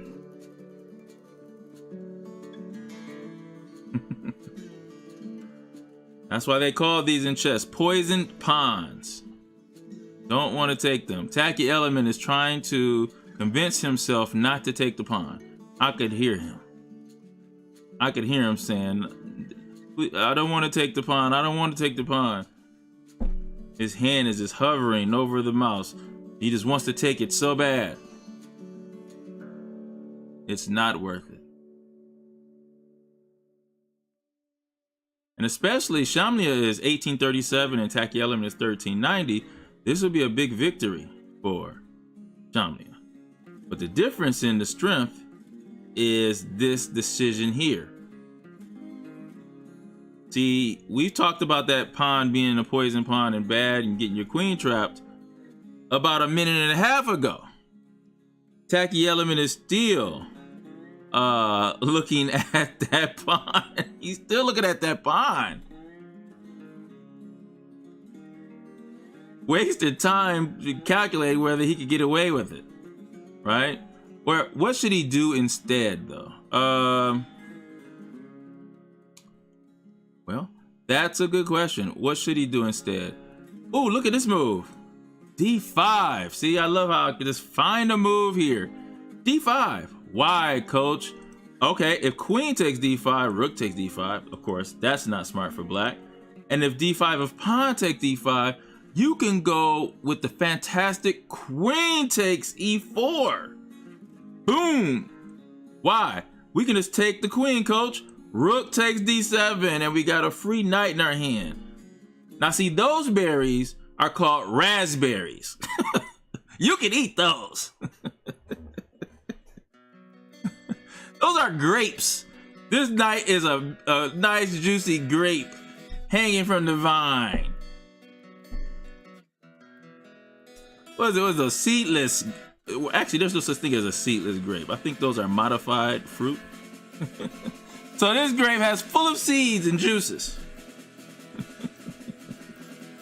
Oh no. Hey yo, guys, if you are listening to my, I'm gonna have to ban you guys from listening to my commentary. Okay? Tanush, if you hear me, you better not be picking my moves. All right, guys, there's a little delay in the YouTube in the stream. It's not, it's a delay, but if you wait long enough, I guess you could hear what I said. So I'm telling Tanush right now, you better stop listening to my moves. I'm going to another game before I mess this game up. I think he heard me that time. Or maybe I should give him the benefit of the doubt. Like, I don't have a faith in my kid that he could play D5. He did think for a whole hour, by the way, it seems like. Either he heard me or he's a good player. I'm hoping he's a good player. Because we already had experience with, that guy yesterday. But, okay. Look at black, though. Black plays knight c5 and says, I'm not taking that. That doesn't look enticing. I'm going to attack your queen here. So, that makes a lot of sense. I am wondering, I want to say this, but I don't want to give Tanush any moves. But there's a move he can make here. But we're going to go to another game. This is probably the most interesting game, actually. I must say. Oh, we got another subscriber. Thank you for subscribing to the Implodian Chess YouTube and Twitch.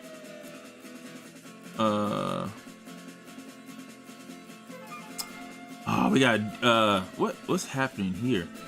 Vizel versus Didas. Vizel has an extra knight here, and he's looking pretty decent. Look at that D6 square. Look at the B7 pawn. King is going to come in to the square where the knight is currently sitting. The rook is on an open file, ready to go. Ooh, this is bad. And he's sitting there with extra time. He has 3 minutes to Didas. A minute and 40. There goes the knight to D6. The king will be coming in. Now black is up 2 pawns. The problem is the 2 pawns are not so great.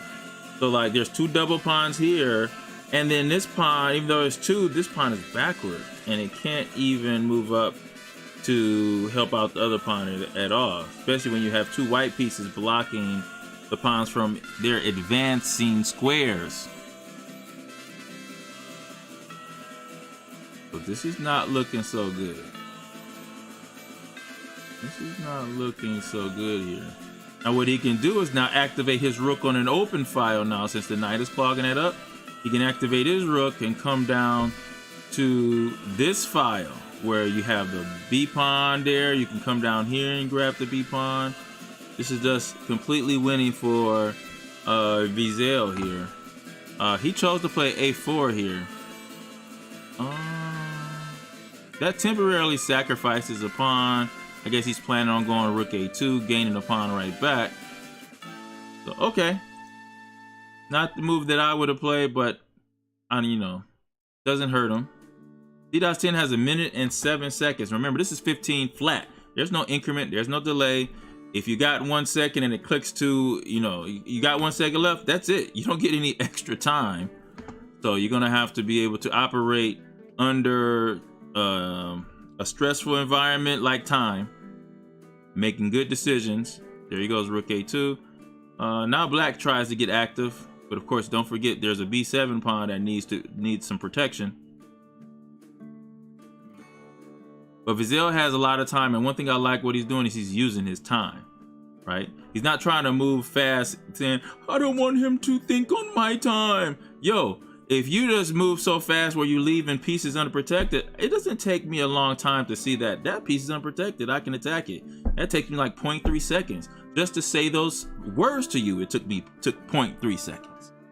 I definitely can make the move if it's a move that is not a really good move. What makes a person think is when you are making strong moves, where there's no easy move to see. There's no hanging pieces. There's no hanging pawns to attack.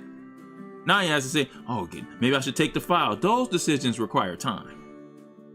Okay, and if you continue to make your opponent make tight decisions like that, they're eventually going to make a mistake or make an inaccuracy, no matter how fast they move.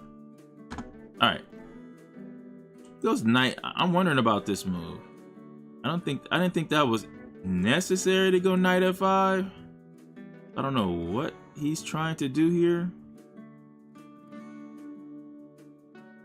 I really don't. I don't know what he wants to do here. It doesn't make any sense. So he goes back to that square, and that looked like a waste of time to me. And now all of a sudden D-Daz is now taking this pawn. There's 2 passed pawns, and notice that Vizel is starting to move fast. So maybe rook takes a4, protect the b4 pawn.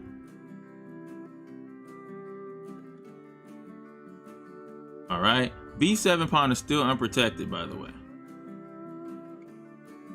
And yes, you got to watch these pawns here. He moves back here, so I think Vizel is really panicking now. He gives up the b pawn. There's a check there.